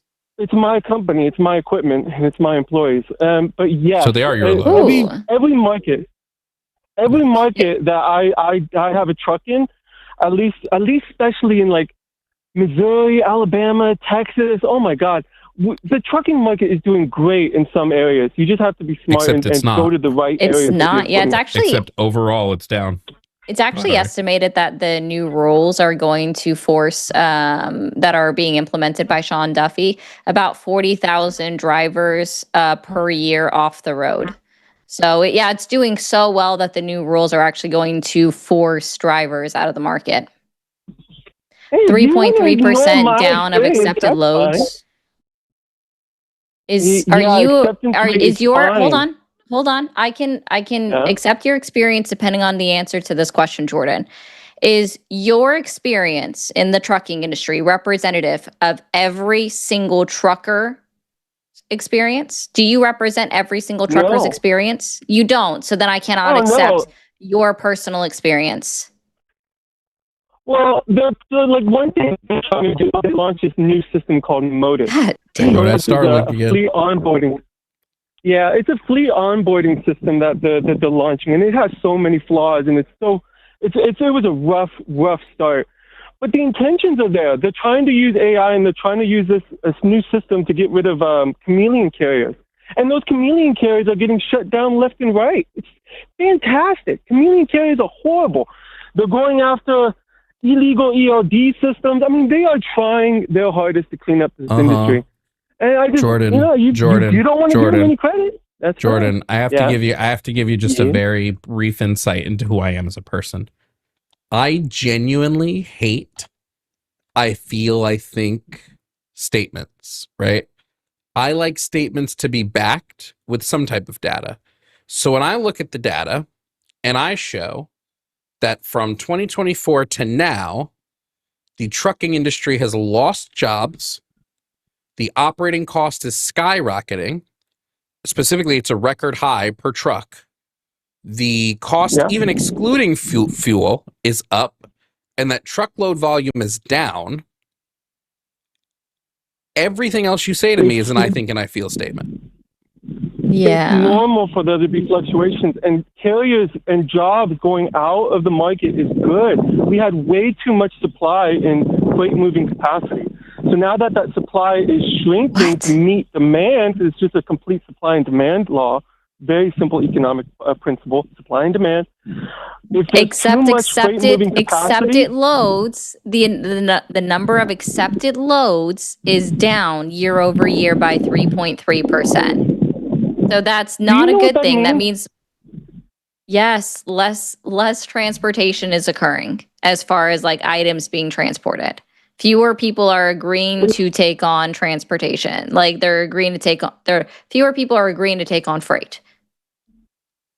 Accepted loads basically means that they're not trusting carriers anymore. Like small little carriers where like mine is a small carrier. I had a horrible time finding people to accept my loads when I first started my company. It took like 6 months until brokers started to trust me. I don't have that issue either because the fraud is like $1 billion a year loss. Okay. Anyway, so I just wanted to tell you guys that you're wrong, in my opinion, when it comes to certain things, and I think you guys are your wrong uninformed here. opinion, yes. As if your opinion meant anything. Yes. Your claim. Well, you guys want to be. I'm going to be very upfront here, Jordan. The evidence does not support the claim that Trump has been great for trucking. Just doesn't support this claim. Okay. At all. Fair enough. That is so ridiculous. All of my trucking friends, all of my people, all are saying the same thing. We're praising his name. All my trucking friends said that you're Jordan. I just got a DM from all 2 million of my trucking friends, and they all said you were wrong. Okay, fair enough. If all we can do is exchange experiences, that's fine. I don't care. Or hear me out here. Or we can look at the actual data. Or we can look at the data. And the data says a different story than what you're saying. The data shows that employment fell, operating costs are up, fuel costs are up, freight volumes have weakened, all truck companies are continually filing for bankruptcy. In fact, the ATA itself was worried that Trump's tariffs are going to factor in prices upwards of like $35,000 per company. You don't know what you're saying. About. I don't know if it was done on a federal level, but they canceled a mandate that was about to make trucks like $30,000 more expensive. They wanted to double the DEF requirement. They wanted these trucks that use twice the amount of diesel exhaust fluid, and they canceled that. You guys could say whatever you want as far as the data goes, but I completely disagree. The data does not show that when I look at the market conditions and I see what my trucks are revenuing, what they're getting. I mean, mine is a flatbed operation. I do step deck and flatbed. It's like you guys are just wrong. Okay. That's all I can say about it. So. Okay, I love an uninformed man. It's great. Yeah, and so Jordan, as you already agreed with us, right, is your personal experience is not representative of the entire country or the entire industry, which is why we have to look at data, because that overall data talks about the entire industry as a whole. If you're disagreeing with it because your experience happens to be better, well, then you are the exception and you are not the norm. The norm right now is that the trucking industry is doing worse. That is the norm. Yeah, that is not what I believe the data shows. But if that's what you take snippets Jovan, of these little read the data, data. like operating costs. How is it going well? How is it going well for the trucking industry with Sean Duffy's changes, Donald Trump's changes, if you are going to lose 40,000 drivers a year? How is that a positive for the trucking industry? Like I said, it's just simple supply and demand. We have too many drivers, too much freight moving capacity. When you have a misbalance between supply and demand, prices plummet. If you have not enough demand to meet the capacity, that's why there was after COVID, what was it, in 2026? Oh, not 2026, 2020, late 2024, this horrible market. I was getting less than $2 a mile. And we just had too many drivers. Like I would try to negotiate saying, hey, can you pay me a little bit more? And they just said, screw you. We got people who haul it for $2. And that's kind of how it went for a while, but that's completely flipped. I mean, the volume has actually gone down recently, so I noticed rates dropping, but that's normal. I mean, rates fluctuate. So, anyways, my favorite thing is I love an I think I feel statement. All right, good. I guess good talking to you, Jordan. But you haven't provided any counters to what we've said other than at all. Hey man, I'm doing okay, so therefore the industry must be doing okay. I'm sorry. I did though. I'm sorry. I didn't mean for job loss. Hey Jordan. I didn't mean for Jordan. I didn't mean for the middle of my sentence to interrupt the beginning of yours. My bad. Well, I just wanted to correct you. I feel like I did address your points. The loss of jobs, CDL jobs, was a good thing. I mean, it's simple supply and demand. We had too much capacity. Why is that not a valid point to your critique of job loss? Because again, when we look at every factor, so we look at net income in the trucking industry, it's down. When we look at operating income, it's down. When we look at all of these fucking things, it's down. And to claim that the loss of CDL jobs are a good thing is just ridiculous. It's also ignoring the fact that the price of and guess what that means? That means the cost of living is going to go up for everyone in America as well. If trucking, right, like them bleeding truckers that's tightening the availability. Oh God, holy background noise. We're in a hurricane. We were in a hurricane for that moment. That means that the cost of food is going to go up. The cost of, quote, luxury items is going to go up. So sure, that's great. That means that you're going to get more bang for your buck for transporting loads, and then you're going to end up spending more at the grocery store. You're going to end up spending more at the gas pump. Congratulations. That means that everything else is going up as soon as the fact that we're going to lose 40,000 drivers because of supply and demand. Great. I guess you're for end stage capitalism. That's cool. Base level, in terms of millions, the operating income, the net income when it comes to the trucking industry went from 117 million to 65 million. Like, it's been almost a 50% loss in income. Just shut up. You don't know what you're talking about. Just because someone works in an industry doesn't mean they know the ins and outs of that industry, especially when it comes to broad level statistical claims. So Jordan, I don't want to deal with the I don't want to deal with the wind anymore, so we're gonna move on. But the wind and the calling, robotic Starlink. I'd like 336-543-2101. Call in if you're a theist, Christian believer, Catholic, support Israel, MAGA, conservative, Republican. What is your conservative solution to lower the price of goods? Ari, you didn't know that even though my business is doing well, like clearly it means that every business is doing well in my industry? Yeah. You didn't know that? I mean, obviously, you're representative of the entire community. Duh. You are the appointed delegate that speaks only the truth about your industry.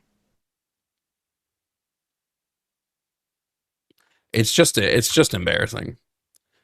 And we can provide as much data as humanly possible, and they just go, "You're cherry picking that data. That data's not real." That data is not real, but it doesn't represent me great. So you're the exception. You're not the rule. You're not the average. I hate the word rule, if I'm being honest.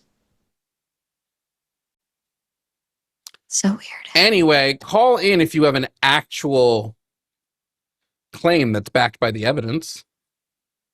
Assuming you believe evidence. I hope you do.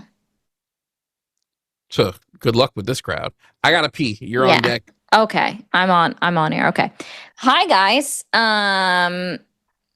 You're watching Calling It Now with Jovan and Ari. This is Jova Ari. Or Jovari. I don't remember how we're supposed to say that. Did you guys know that the line has a Patreon? You guys should look into that. You should go subscribe. If you subscribe to the Patreon, you also get access to the Line app that we use for our news sources for when the Line has a podcast is on. So all of these great things. If you are conservative, if you are MAGA, if you are a Republican, please feel free to call into the stream 336-543-2101. We've made that very simple. It's a countdown, you know? And here's what you can do, okay? Tell me why you hate women. Hi, I'm a woman. Tell me what my role should be as a woman, because I know you guys don't think I should be talking politics, most of you, right? So are you going to call? And I bet you're not. For those that are enjoying me and my weirdness, hi, I'm Mermaid Ari 0. Mermaid Ari apparently was already taken, so I had to add a 0 at the end because, 0 is not technically a number. That's a weird thing. I don't know how I feel about that. Anyway, so call the number on the screen because I know you don't like me speaking on these things. Tell me why you think Trump is great without engaging in a whataboutism. That would be fantastic if you could avoid doing that. If you want a whataboutism, I guess I'll whatabout everything back to you. I'm not sure on that one. Call in if you believe in God. Jovan can talk you out of that one. Maybe. Maybe. Some of you guys are really stuck in your ways, and that's okay.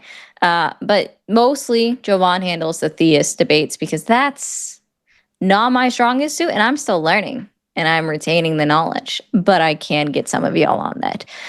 Call in if you hate immigrants, because I know there's a bunch of y'all out there. Call in if you support Israel, because I know there's a bunch of y'all out there. Call in if you support the war in Iran. But please don't call in if you're friendly. We do make the exception for Billy because he's got a lot going on. Also, love you, Billy. I hope you're still here listening. Jova Ari. Oh my gosh, you guys are so bad. Listen, it's not my fault that they call it that word. Okay, I'm not going to repeat the word back to you guys. There's across every platform. I don't know how much is on Jovan's side of this stream, but across everyone that I'm monitoring, there's over 2,000 people watching. Why are all the conservative MAGA Republican Christians afraid? I mean, there's a lot for them to be afraid of. I mean, duh. Yeah, there is. You guys are afraid of everything, to be clear. You're afraid of immigrants. You're afraid of the boogeymen. You're not afraid of high prices for some reason. Which, I mean, that's fair. I'm also not afraid of high prices. It just is what it is. We got some call screening, so we'll take them once We do. Once they get through the bar of entry. Yeah, Echo, that person is a little bit weird. I don't know. No, Whiskers, you don't get to tone police me.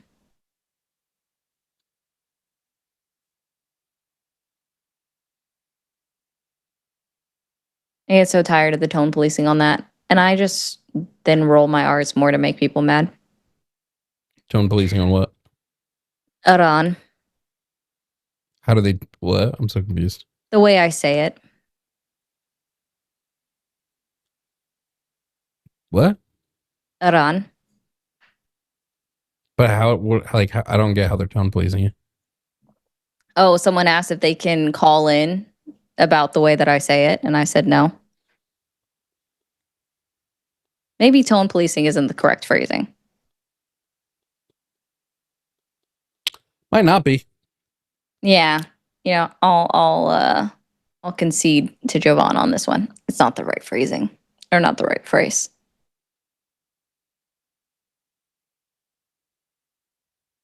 What? That's hilarious, actually, Luthen. I'm sorry you went through that, but that's kind of funny.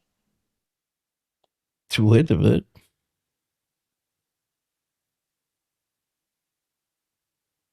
What was weird, Billy? That's weird. That's suspicious. It's weird.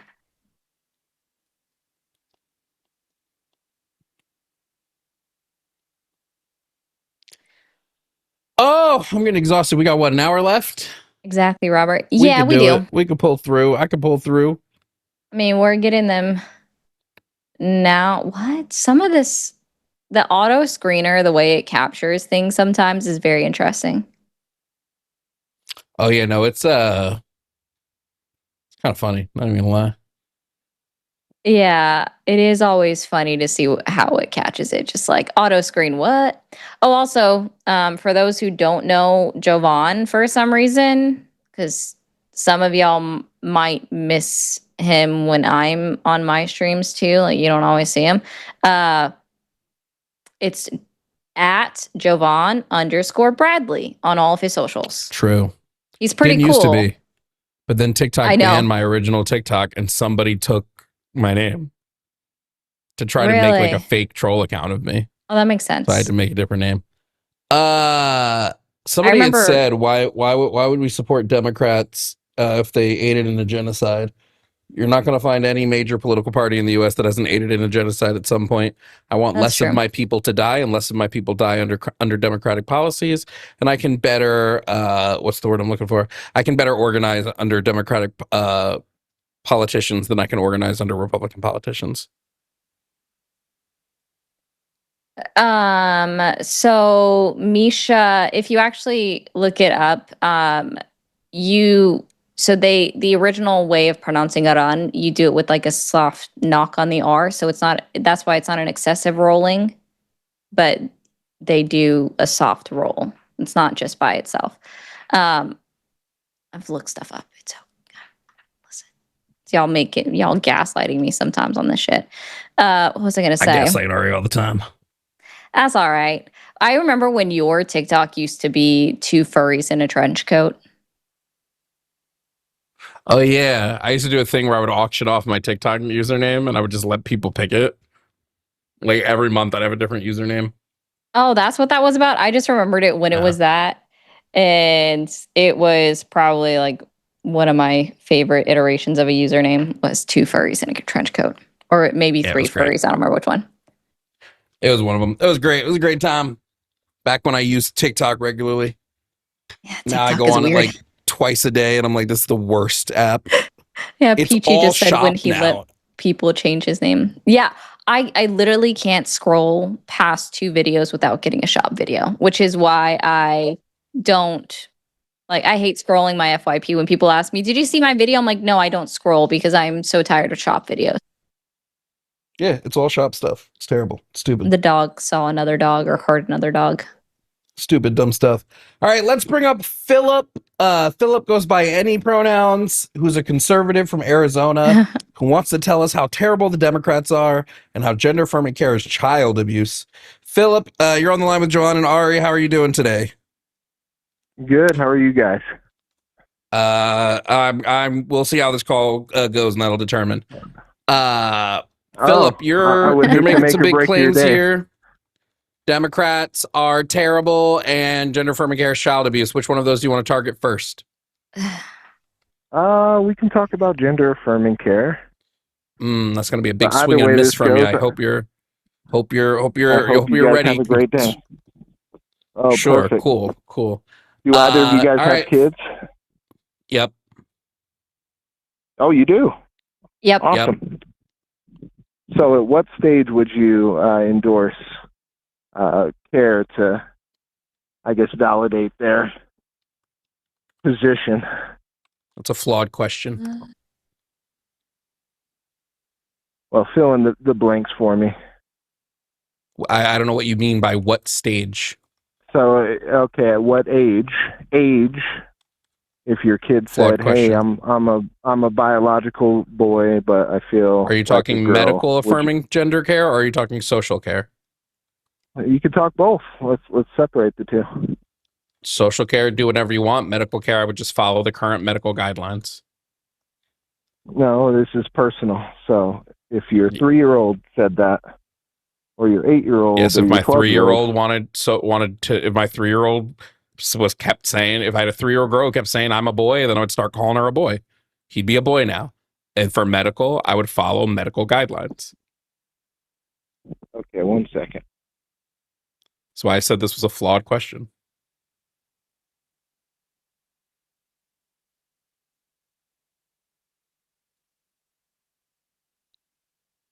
Did we lose Philip?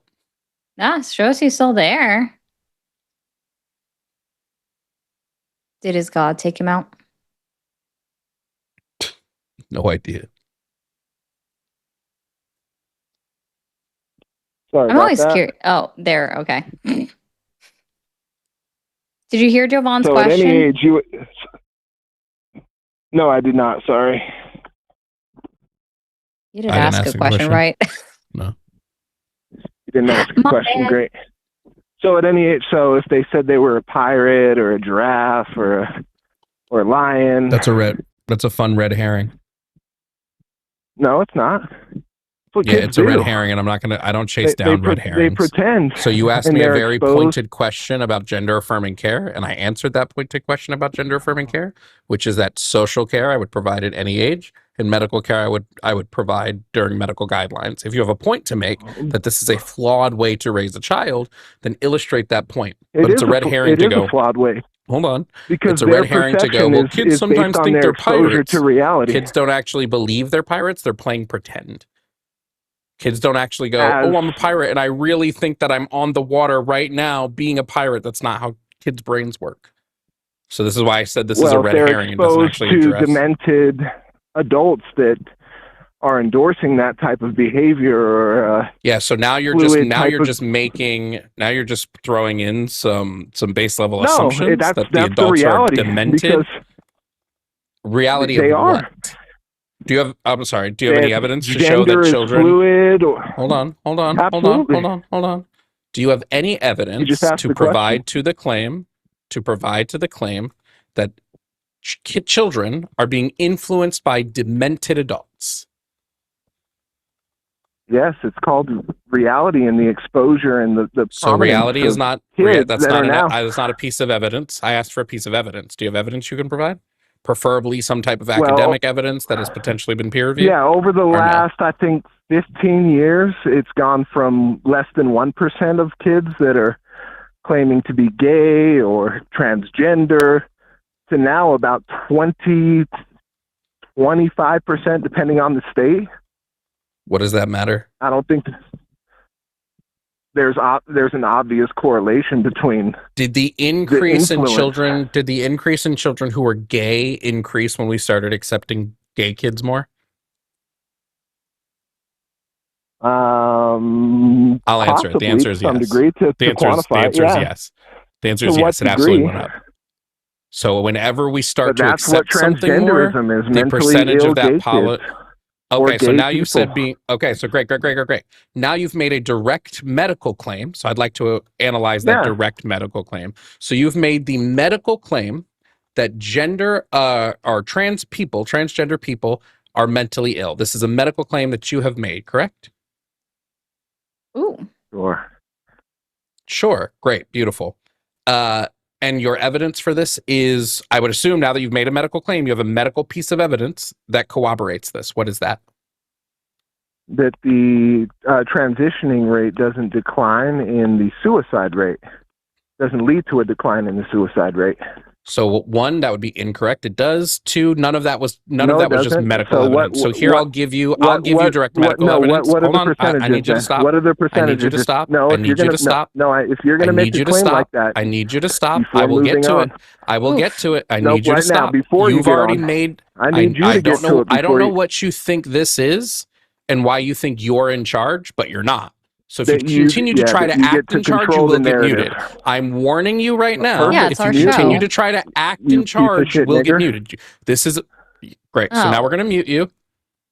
And now I'm going to tell you right now, because now you've decided that crashing out is your way to go. This is your one and only warning. If you drop another slur, you will. Oh, he hung up. Great. Beautiful. He just hung up. Because he is a scared child who couldn't handle it. Now, I really quickly, Ari, because I just want to go through this. No, Here's direct medical evidence. The American Psychiatric Association, they write the book on this shit. They have already stated that there are no studies. This is direct quote, by the way. There are no studies indicating that psychiatric illness causes gender dysphoria as a consistent condition over time.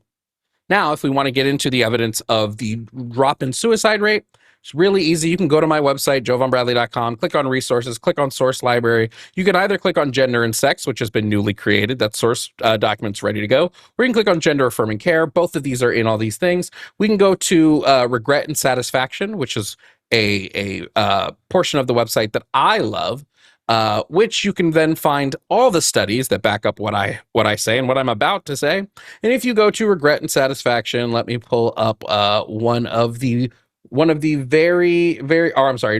and well-being. That's where you want to go. Benefits and well-being. You go to benefits and well-being. Let me pull up just one of the litany of studies that I have here, such as this one, which is hormonal therapy and sex reassignment, a systematic review and meta-analysis of quality of life and psychosocial outcomes, which points to 80% reported improvement in gender dysphoria, 78% reported improvement in psychological symptoms, 80% reported improvement in quality of life. You could even go to some more. I have more of these. Isn't that incredible that I would have done this, that I would have studied this shit to have more of these? You can go to Association Between Gender Affirming Surgeries and Mental Health Outcomes, where we show that there is a quite literally surgery specifically was associated with a 44% lower odds of suicidal ideation. What? 44%? Who could have guessed except all of us that actually reads the study? We could have gone to pubertal suppression for transgender youth and risk of suicidal ideation, which shows a 70% lower odds of lifetime suicidal ideation compared to those who could not access that same medication. What? Who would have guessed all of these things except all of us that have actually done the research? Please don't call in and crash out if you can't handle being asked to provide evidence for your claims. Thank you. W. But if it tracks that he would do the STR, so slur to run. Oh, that's all they got. Who we got in the queue? Pick who you want. Who are you thinking? I feel like I just read that first. What? Sorry, pick whoever you want. Okay. What? These are all interesting, to be honest. I also feel like chat. I did finish finally the gender and sex portion, so that is finished and uploaded to the site. The rest of resource stuff will be coming soon, but that portion is finished. Yeah. For those that love Jovan and go to his website to utilize it, be sure to show him your appreciation later in some way, shape, or form. All right. You can also show it by sending a super chat. I feel like just getting. All right. So, and you're in the key, right? Our host thing. Yeah. You're not in CIS. Okay. Yeah. I feel like just getting 2 out of the way, just to get through that. You pick. We'll get to everybody, so that everybody who's called in can hear us. I just know we will get to all of you. Pick whoever you want. Okay. All right, cool. Jonathan, you are on the line with Jovan and Ari. How are you doing tonight? Amazing. How are you? Doing great. Just to verify, your pronouns are they, them? Yeah. Okay. And you're a Democrat calling in to tell us that abortion is evil? Yes, that's me.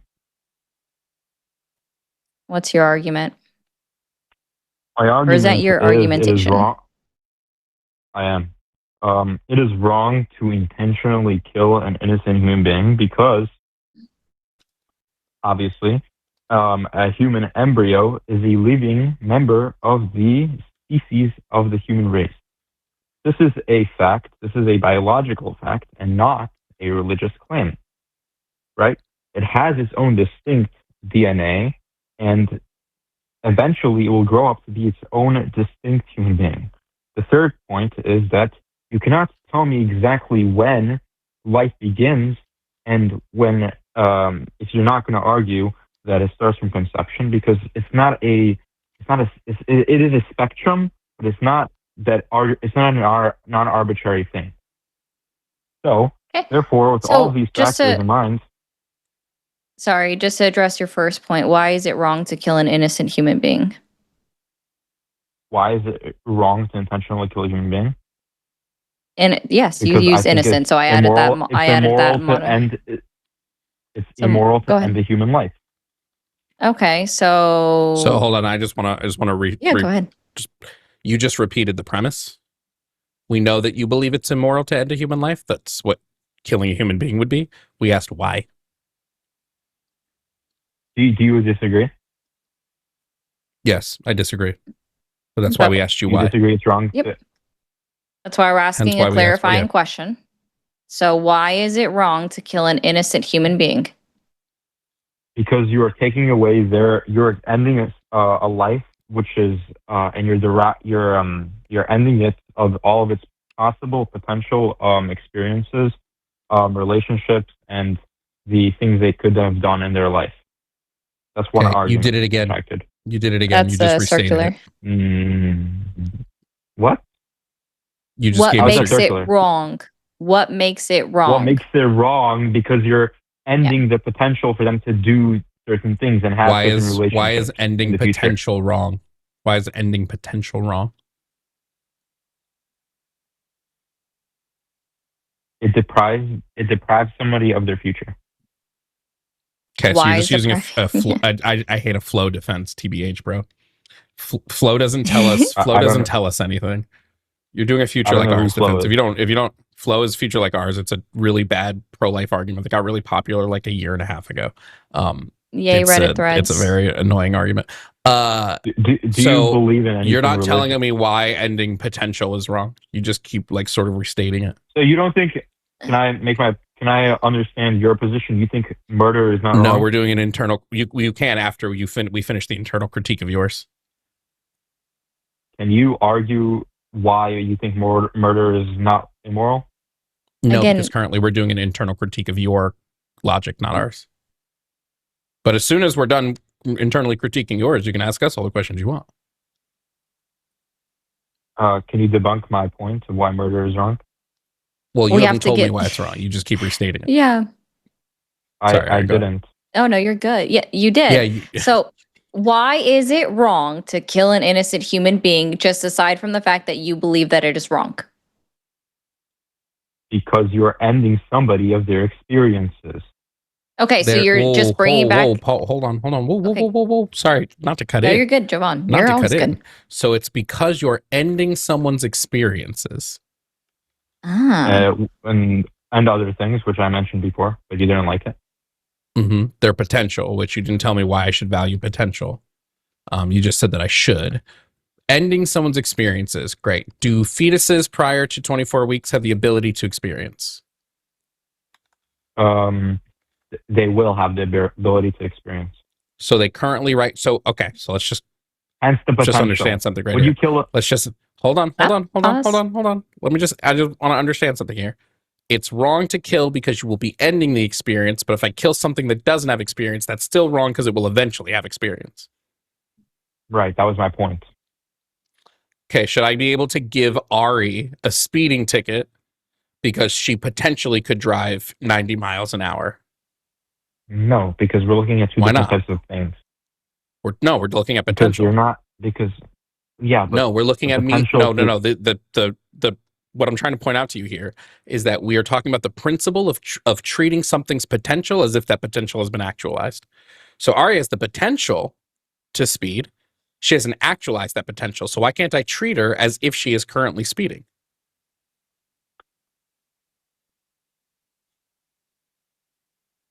Because murder is different. Well, yeah, of course it is, but the potential is not. Potential as an abstract thing is not different. Of murder. The potential as an different. Abstract concept is not different in this case. I'm not analogizing murder to driving. I'm analogizing potential, which is the same between both. Yep. Because the potential act of speeding is not inherently immoral. Does it put people in harm's way? It could, but it's not necessarily. It could. But not necessarily. So wait. So potential is only valued if it does something that will 100% come to fruition. Where it very well could. Okay, what percentage of pregnancies fail? Not sure. You're not. Well, shouldn't you be sure? Where do you want to start at? Of your logic? Do you want to tell me? Where do you want to start at? Shouldn't if the crux of your logic is this? Shouldn't you be sure of that? No, because I don't know the exact number. It's 50 to 70% of all conceptions are lost before the second trimester. Okay, I think it's actually 50 to 70% are lost, or they don't implant, and then after that, the first, it's an additional 30 to 50% on top of that end in a miscarriage prior to 12 weeks. When will I be able to ask questions? Hold on. I just want to restate this one more time. Your claim was the reason why we didn't have to do the potential with our speeding is because it's not necessarily the case that she'll harm somebody. Because you yourself. Hold on. You don't want to. Hold on. So Ari won't necessarily harm someone because it's not a guarantee that actualization of harm is going to happen. But it's not a guarantee that the actualization of the experience is going to happen when 50 to 70% of pregnancies are lost before the second trimester. So this is a one-to-one analogy right here. What would you think is more immoral or disgusting when a person says that it's okay to murder a baby or it's not okay to murder a baby? Well, it would depend on a lot of contexts here. If somebody is saying, well, it's okay to murder a baby, but they're talking about killing a 2-week-old fetus, I don't give two fucks. I think they've made a category error. I'm not talking about a 2-week-old fetus. I'm talking about a living baby who's born. Yeah, if you were to ask me, is it wrong to murder a living baby that's born? Yeah, I'd say that's wrong. Yeah, that's called infanticide. What is the difference between a living baby and the fetus? The fetus does not have the ability to experience. Therefore, it does not have personhood. Also, the 3-4 months difference. That's the difference. Again, the fetus does not have the ability to experience, so it does not have personhood. Again, so I don't grant it moral consideration. You don't grant it moral consideration because it will. It will guarantee. For sure become a baby. I do not grant beings that do not have the ability to experience moral consideration. No, because those beings are not sentient, and I believe sentience is required for personhood. That's a bad argument. Why is it a bad argument? Because you're basically saying anything that's probability will not happen. Nope. I'm saying I do not treat things that currently lack experience as if they had experience, because they currently do not have it. I give moral consideration when the necessary conditions required for that experience exists. Why is your only definition for living an experience? It's not my definition for living. I think you are on a script, and you're having a lot of trouble right now when I go off of your script. I'm not on a You script. are because at no point. Hey Ari, question for you. Hey Ari, question for you. Ari. Straw man. It's not a straw man. It's not a straw man. I've not made any claims about your position, so it's not a straw man. Please learn debate terms if you're going to debate. Hey Ari, when I said personhood, did I grant that as a qualifier for life, or did I grant that as a qualifier for moral consideration? Moral consideration. Oh, okay. So what would be a straw man would be you, appeal to the Jonathan. Fallacy. It's not an appeal to the public fallacy. Did you just start deciding? Did you just decide that you were not capable of the conversation, so you thought you would just troll? No, because you're asking somebody else as opposed to me, who you're talking to. The third party in this conversation. My bad. Yeah. Ari, he doesn't want to talk to you, so I guess we can't address the fact that you're here. Can't address. I'm invisible. Shoot. How do I make myself visible? Do I go behind this? Jonathan, this is really bad for you. Murder is not immoral. Again, what you're doing right now is a category error. I don't believe it's murder because I don't believe it to be a person.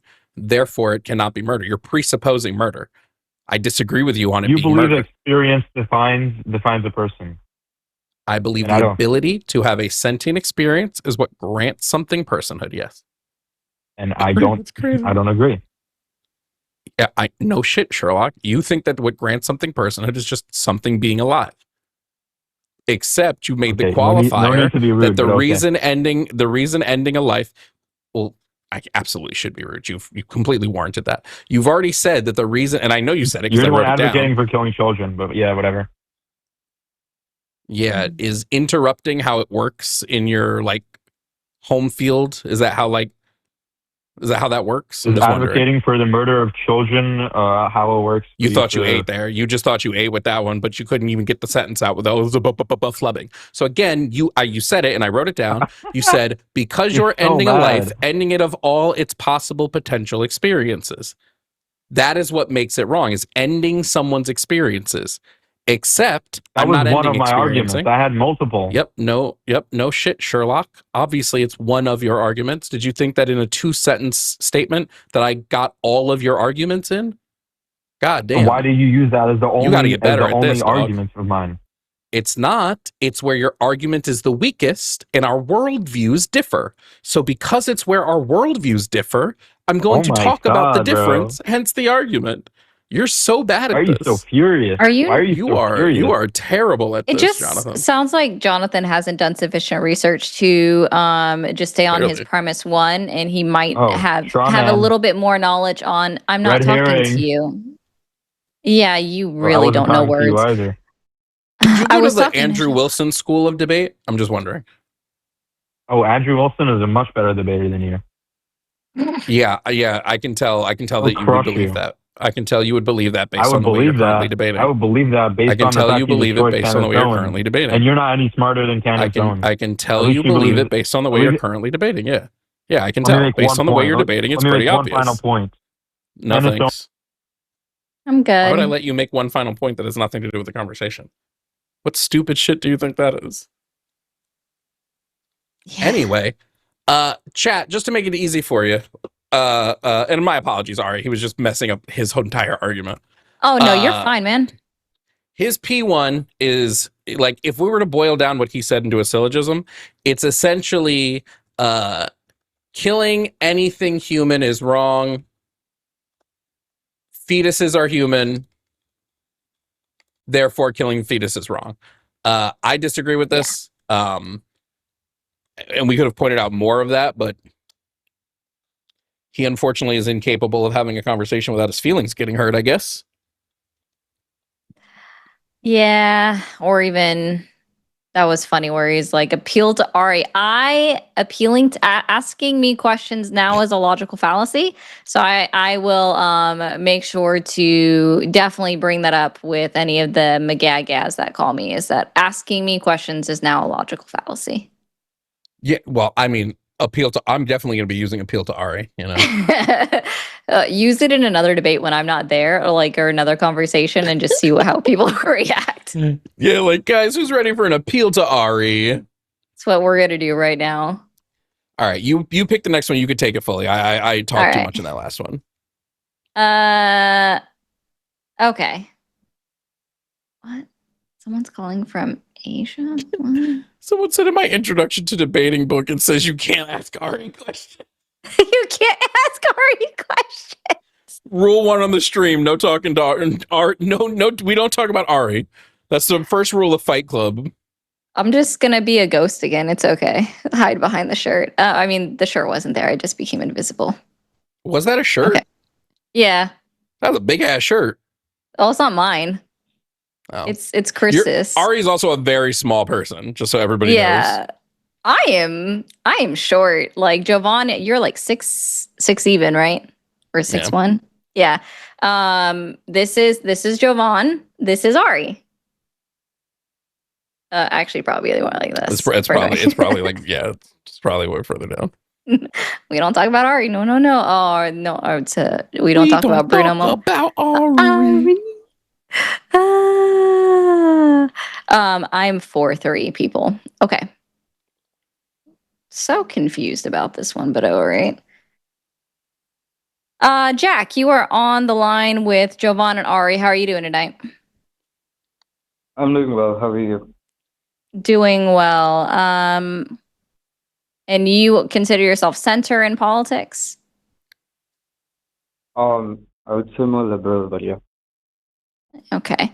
And in the screening notes, you mentioned conservatives have solutions, economic policies, etc. Are you talking about conservatives the way that we see it in the United States of America or on the world stage? I would say the world stage. I mean, certainly there's America has contributed a lot to that, but yeah, I just meant more generally. Okay, so what is the conservative solution to the unemployment rate? And we'll just stick with the United States here because I don't know what it is for other countries. Our unemployment rate right now is 4.1%. If you include everybody that is actually old enough to work, not considered disabled, that hasn't applied to jobs, our unemployment rate is actually 7.9% according to the Bureau of Labor Statistics. So what is the solution for those individuals that are unemployed, the conservative solution?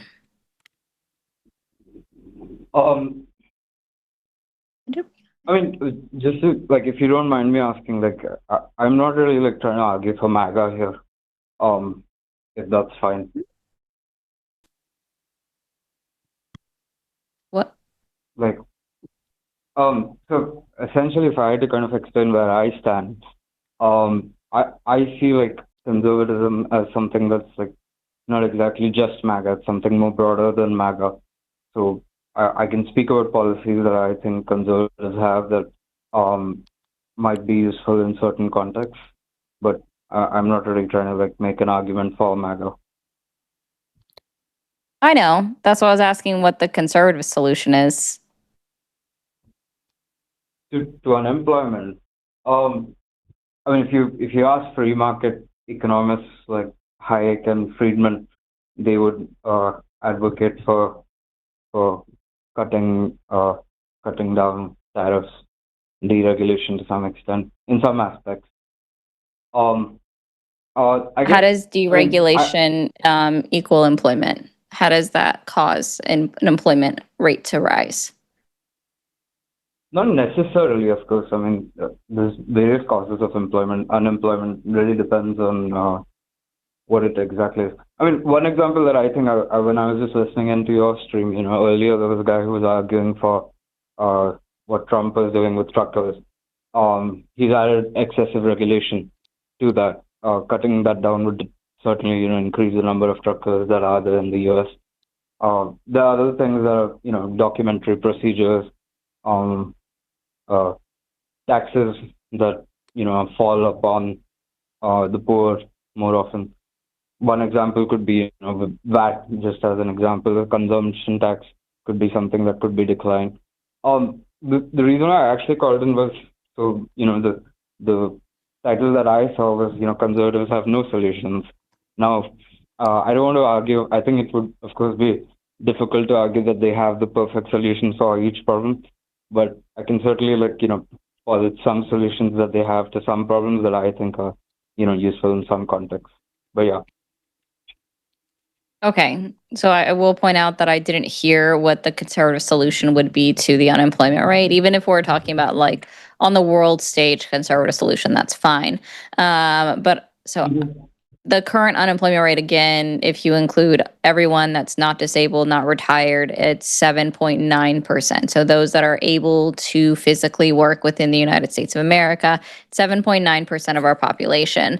So the trucking industry, as we discussed, is actually going to cause additional unemployment for our truckers due to the Department of Transportation, Sean Duffy's policies at the direction of Donald Trump. So that's additional regulations that they're actually adding to the market instead of deregulation, as you mentioned earlier. So what would the conservative solution be to unemployment, to lower the unemployment rate?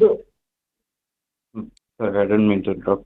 I mean, that was exactly what I was getting. I'm sorry, I don't think I elaborated well on this. What I meant was, you're directly seeing a situation where regulation is causing unemployment, and so if you take in the case of what you just said, with what Trump's introducing right now, it's excessive regulation that's causing unemployment, an increase in unemployment. If you took someone who was a conservative who believed in deregulation, they would look at that and they would say that the correct response to fixing that problem which Trump has introduced would be to deregulate that particular thing. Sorry, do you have evidence that deregulations lead to employment booms? I think I can give you one or two examples that would apply. So, well, I'm not really worried about an example. I would like some type of actual empirical evidence, potentially something that's been peer reviewed that has studied the cause and effects of employment. I'm sure. I think Ipsos had a paper that they had released a bit back.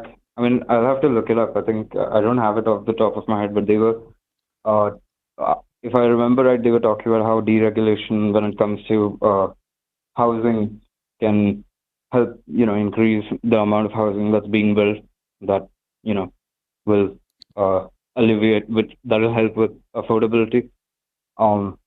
There's also a few more very specific studies that have been done that do show that with excessive documentation work that it can result in a lot of drag that results in economic issues, and deregulating that particularly can also be one example that I think I can directly give. Just really quickly, sorry, just really quickly. The problem is we're making a broad claim here, right? That broad claim being that deregulation leads to employment increases when we have no just to nail it on the head when it comes to data. We have no confirmed data leaning one way or the other. It more leads to both. Depending on the deregulation, it can increase employment. Depending on the deregulation, it can decrease employment. And then you'd have to look at the type of regulation and seeing if that regulation is a regulation that's input for dependent on the method or not method, depending on the intended goal. So sometimes there's regulations that are put on a business that are going to benefit specific industries over others, and we might see something that helps one industry but fucks with another. There might be regulations that are there that may decrease employment, but they do increase worker safety and worker productivity. So we'd have to be very specific on the claim, because talking in this in like a vague claim just doesn't really get us anywhere. Yeah, I mean, I agree. I don't think it's like absolute. I mean, of course, like if you deregulate, for example, environmental protection laws, you'd probably have certainly a big issue with, pollution and so on and so forth. So I'm not really trying to make like an absolute claim here. I was just trying to illustrate where, this particular policy could be. I mean, I think it's of course contextual because, like, as you said, if you there are situations where you add regulation, there are situations where you deregulate. All I'm trying to say is, a particular position on deregulation can be useful in certain contexts. For the short term. Oh, go ahead, Ari. No, I was just going to say, like, the closest we get for deregulation assisting is short term, and it's not anything that's going to be long-term substantial gains. There was actually a study that I found from Oxford that actually looked over a 10-year period for where they looked at 19 European countries from 1992 to 2012 in regards to deregulation of the employment protection legislation. And all it found is that it temporarily increased employment for youths, but it did not actually reduce unemployment risk overall. So that's the closest I could find to whether deregulation actually benefits the employment rate. It does not.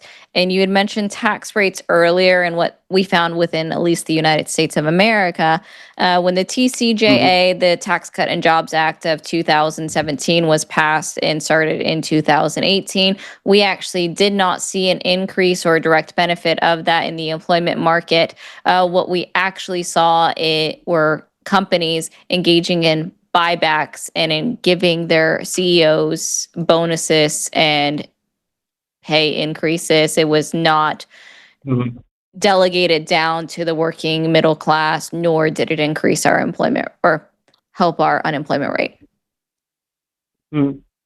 Yeah, and I mean, just to like add a counterpoint to what I said, right now, with 401k accounts in the US, Trump's trying to deregulate legislation regarding that in order to add private credit, which is not really considered a good idea. So, I mean, my argument really is not like an absolute sense. I'm just trying to illustrate that there are like specific situations where certain conservative policies can be useful. But it would depend on who we're claiming the usefulness for. Like, can you pinpoint me a conservative policy that is specifically beneficial to, like, we'll just say wherever it's been implemented, like the average amount of people, and then so we can like actually look at this here? Because like when I look at conservatism, I don't remember how specifically it said. I think I keep adding a itism in it. When I look at the policies, it seems that what happens is working class people, and this is across the globe, tend to suffer from conservative policy positions, and that more progressive and left-leaning policy positions tend to better quality of life for people, like overall. So I mean, I think I'll come back to like the first thing, which is right now you have like a situation across. I mean, if I'm just focusing on America, wherein conservatism as an ideology and as a school of thought has of course evolved much more than, I mean, it's changed drastically.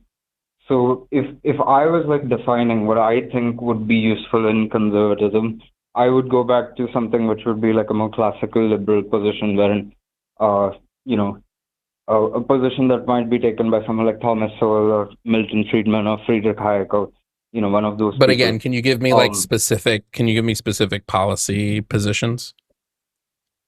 Absolutely. So one of the things that, like, if I have to be really specific, in reforms regarding like finances, regarding finance, there's something called like currency convertibility. In a large amount of countries in both Southeast Asia and South Asia, currency convertibility was something that was heavily regulated in the 80s and 90s. one of the processes that actually enabled an increase in GDP growth at the time was that currency convertibility laws were loosened and liberalized. And then after that, there was a direct increase in foreign direct investment into the economy, into all of these economies. So you can look at like the Asian tigers, for example, in Southeast Asia. You can look at India, for example, in South Asia. So that would be one specific policy. But how is that? But how is that helping the average person? Well, it tangibly increased the median income at the time. From the time, it increased economic growth.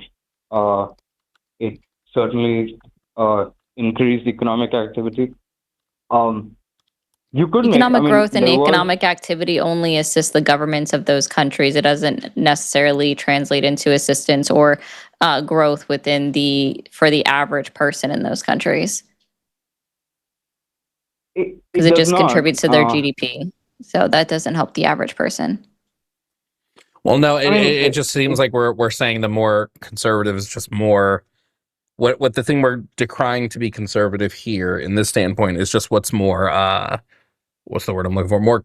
More leaning to free market, as opposed to not. So by that definition, then yeah, what he's talking about would be a much more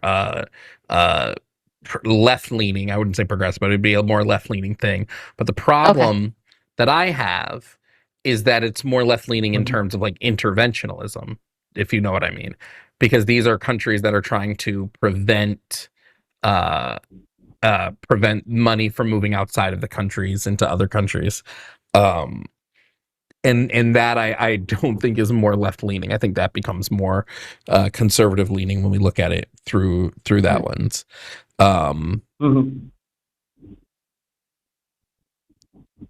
So that would be my issue with it. Actually, the reason I had called in was there was like I hope you don't mind me kind of discussing things outside of America, but there was actually, just recently there was an interesting debate in Britain where in the Oxford Union you had this very far right guy called Tommy Robinson who had gone there.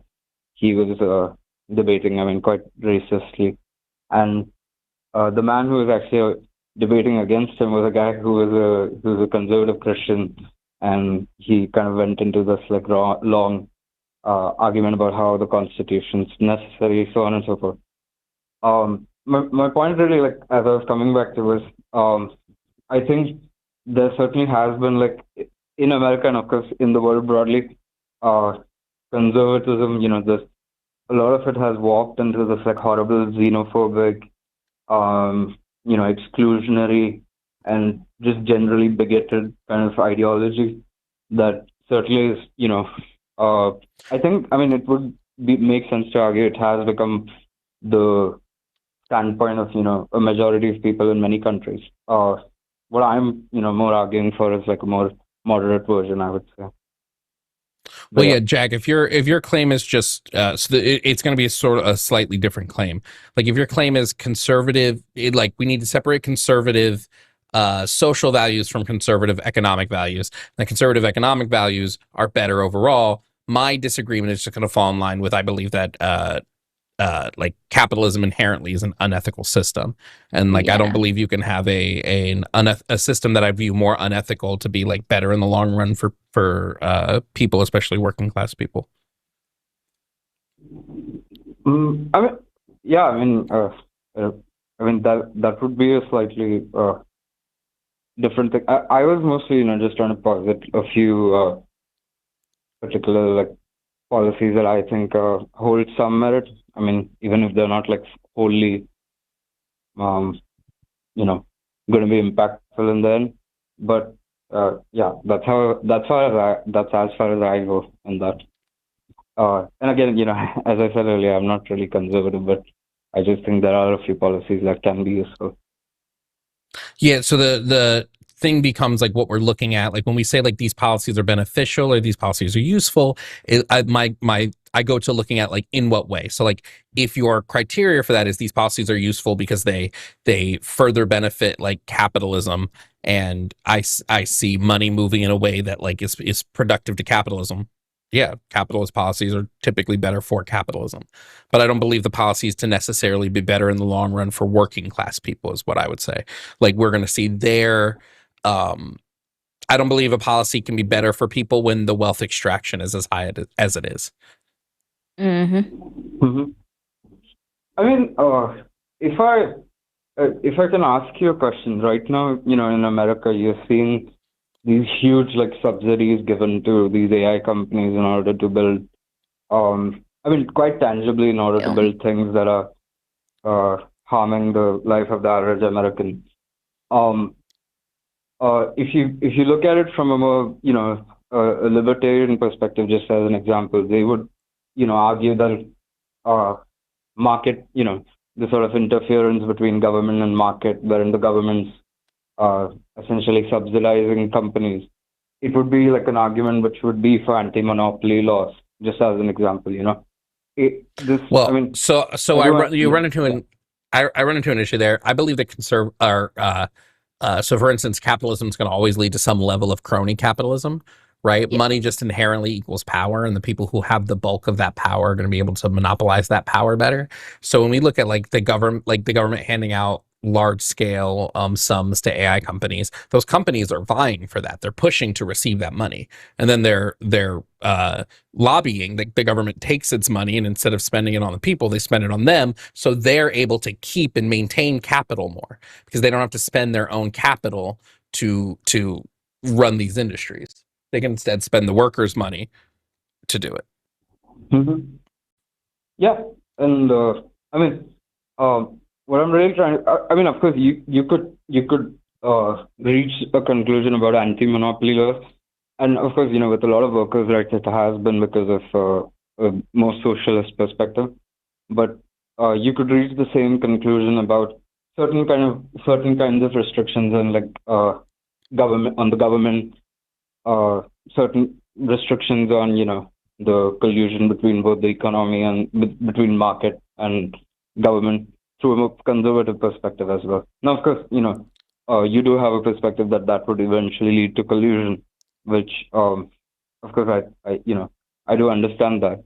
But what I'm trying to, just illustrate here is that there are certain things that, if enacted, could be, have some utility at least. It doesn't even have it. It could be a policy that even if you disagree with in some aspects, you could agree with in some aspects. Like the point which we were talking about with deregulation. So I don't really see it as like a zero-sum game, But yeah. Yeah, but so my disagreement in that is going to pretty much remain what it was before. These policies are built and designed for wealth extraction. So like I said, I don't view a benefit, I guess is the word I want to use. I don't view a benefit in policies that are designed to keep the wealth out of the working class. And by and large, conservative policies are designed to do that. And like I said, capitalism is going to inherently always lead way to crony capitalism unless you do the free market thing, or the opposite of free market, which is put restrictions. So like I believe we should have restrictions on whether or not big businesses should be able to lobby the government for anything, right? I think lobbying should be completely outlawed, but this would go directly against the free market. Free market dictates that because businesses are privately owned, they should be able to do whatever they want, including and up to lobbying. So yeah, I would just say that like capitalism just inherently has to lead to cronyism. Yeah. So, you would, would you be more like a social democrat, or a democratic socialist? I'm a communist, so I don't believe there should be a state, period. Yeah, I mean, I think there's been a lot of like Marxist intellectuals have contributed a lot.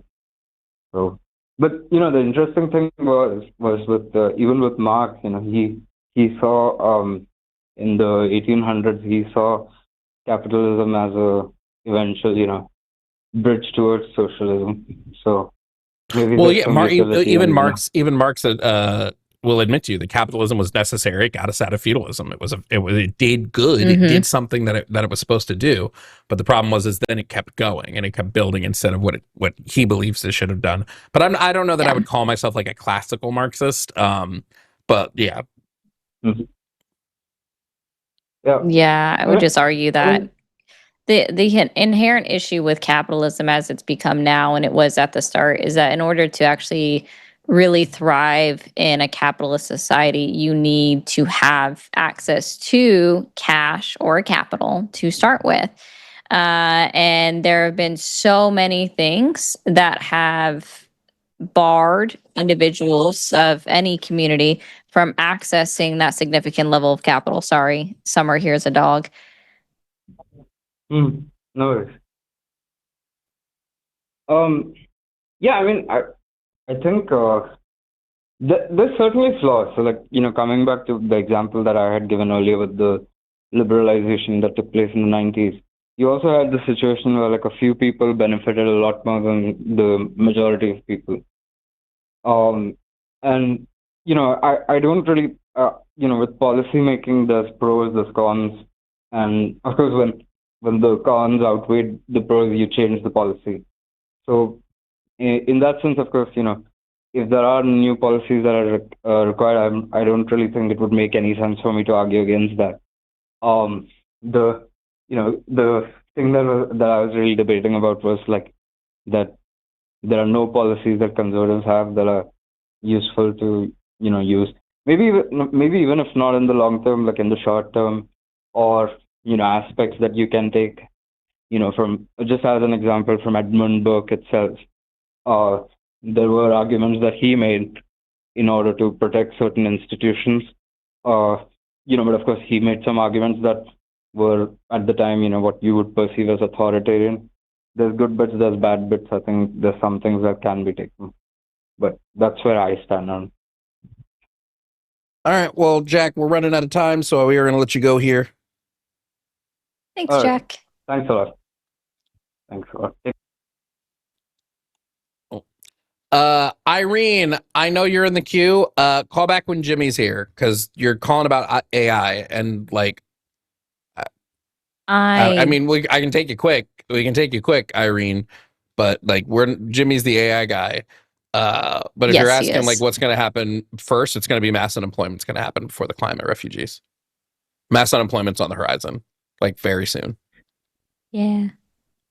Well, that's good news actually for me. I think that if that happens first, I think that would turn the political compass of many people.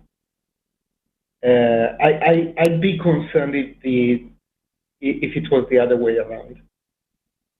Yeah, we're probably going to reach an unemployment crisis before we reach a climate crisis so far. But I mean, unless the ramping up of data centers goes even like way more. But right now, AI is at a point where we're at risk for an unemployment crisis very soon.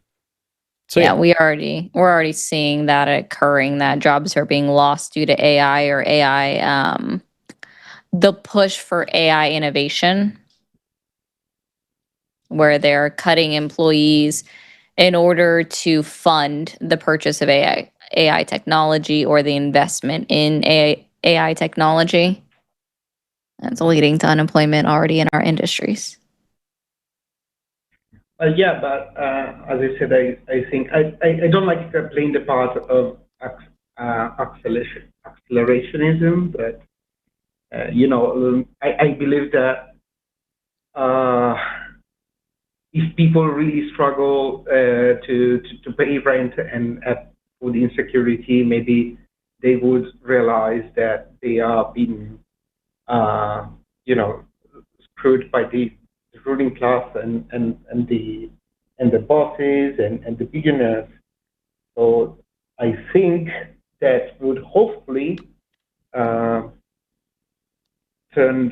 many people to many people political compass. Well, Irene, let me just because we're literally like a minute before the show's got to end. If you want to call back on a day Jimmy's here, he might have a different opinion because he's more locked into the AI stuff. I just know from what I see, it looks like mass unemployment is going to hit first. Frankly, I don't like to do so, but I hope you're right. We're gonna find out. All right, Irene, thank you so much for calling in. Thanks for being here. Thank you. That Two was our foreign show. callers today. That was our show. We did a show, and that was a show. Thank you, Ari, for joining on the show. I'll join on your show on Tuesday, I guess. I mean, if you have to. Is it for sure on the schedule, actually? I didn't check the actual. Okay. I just saw the thumbnail and I was like, oh, Jovan. It's like, it's just Jovan Ari every stream. I mean, it's cool, I guess. Yeah. Well, and I actually have to talk to Jimmy about potentially missing the podcast tomorrow. So we'll find out. Guys, go watch After Dark. Who's on After Dark right now?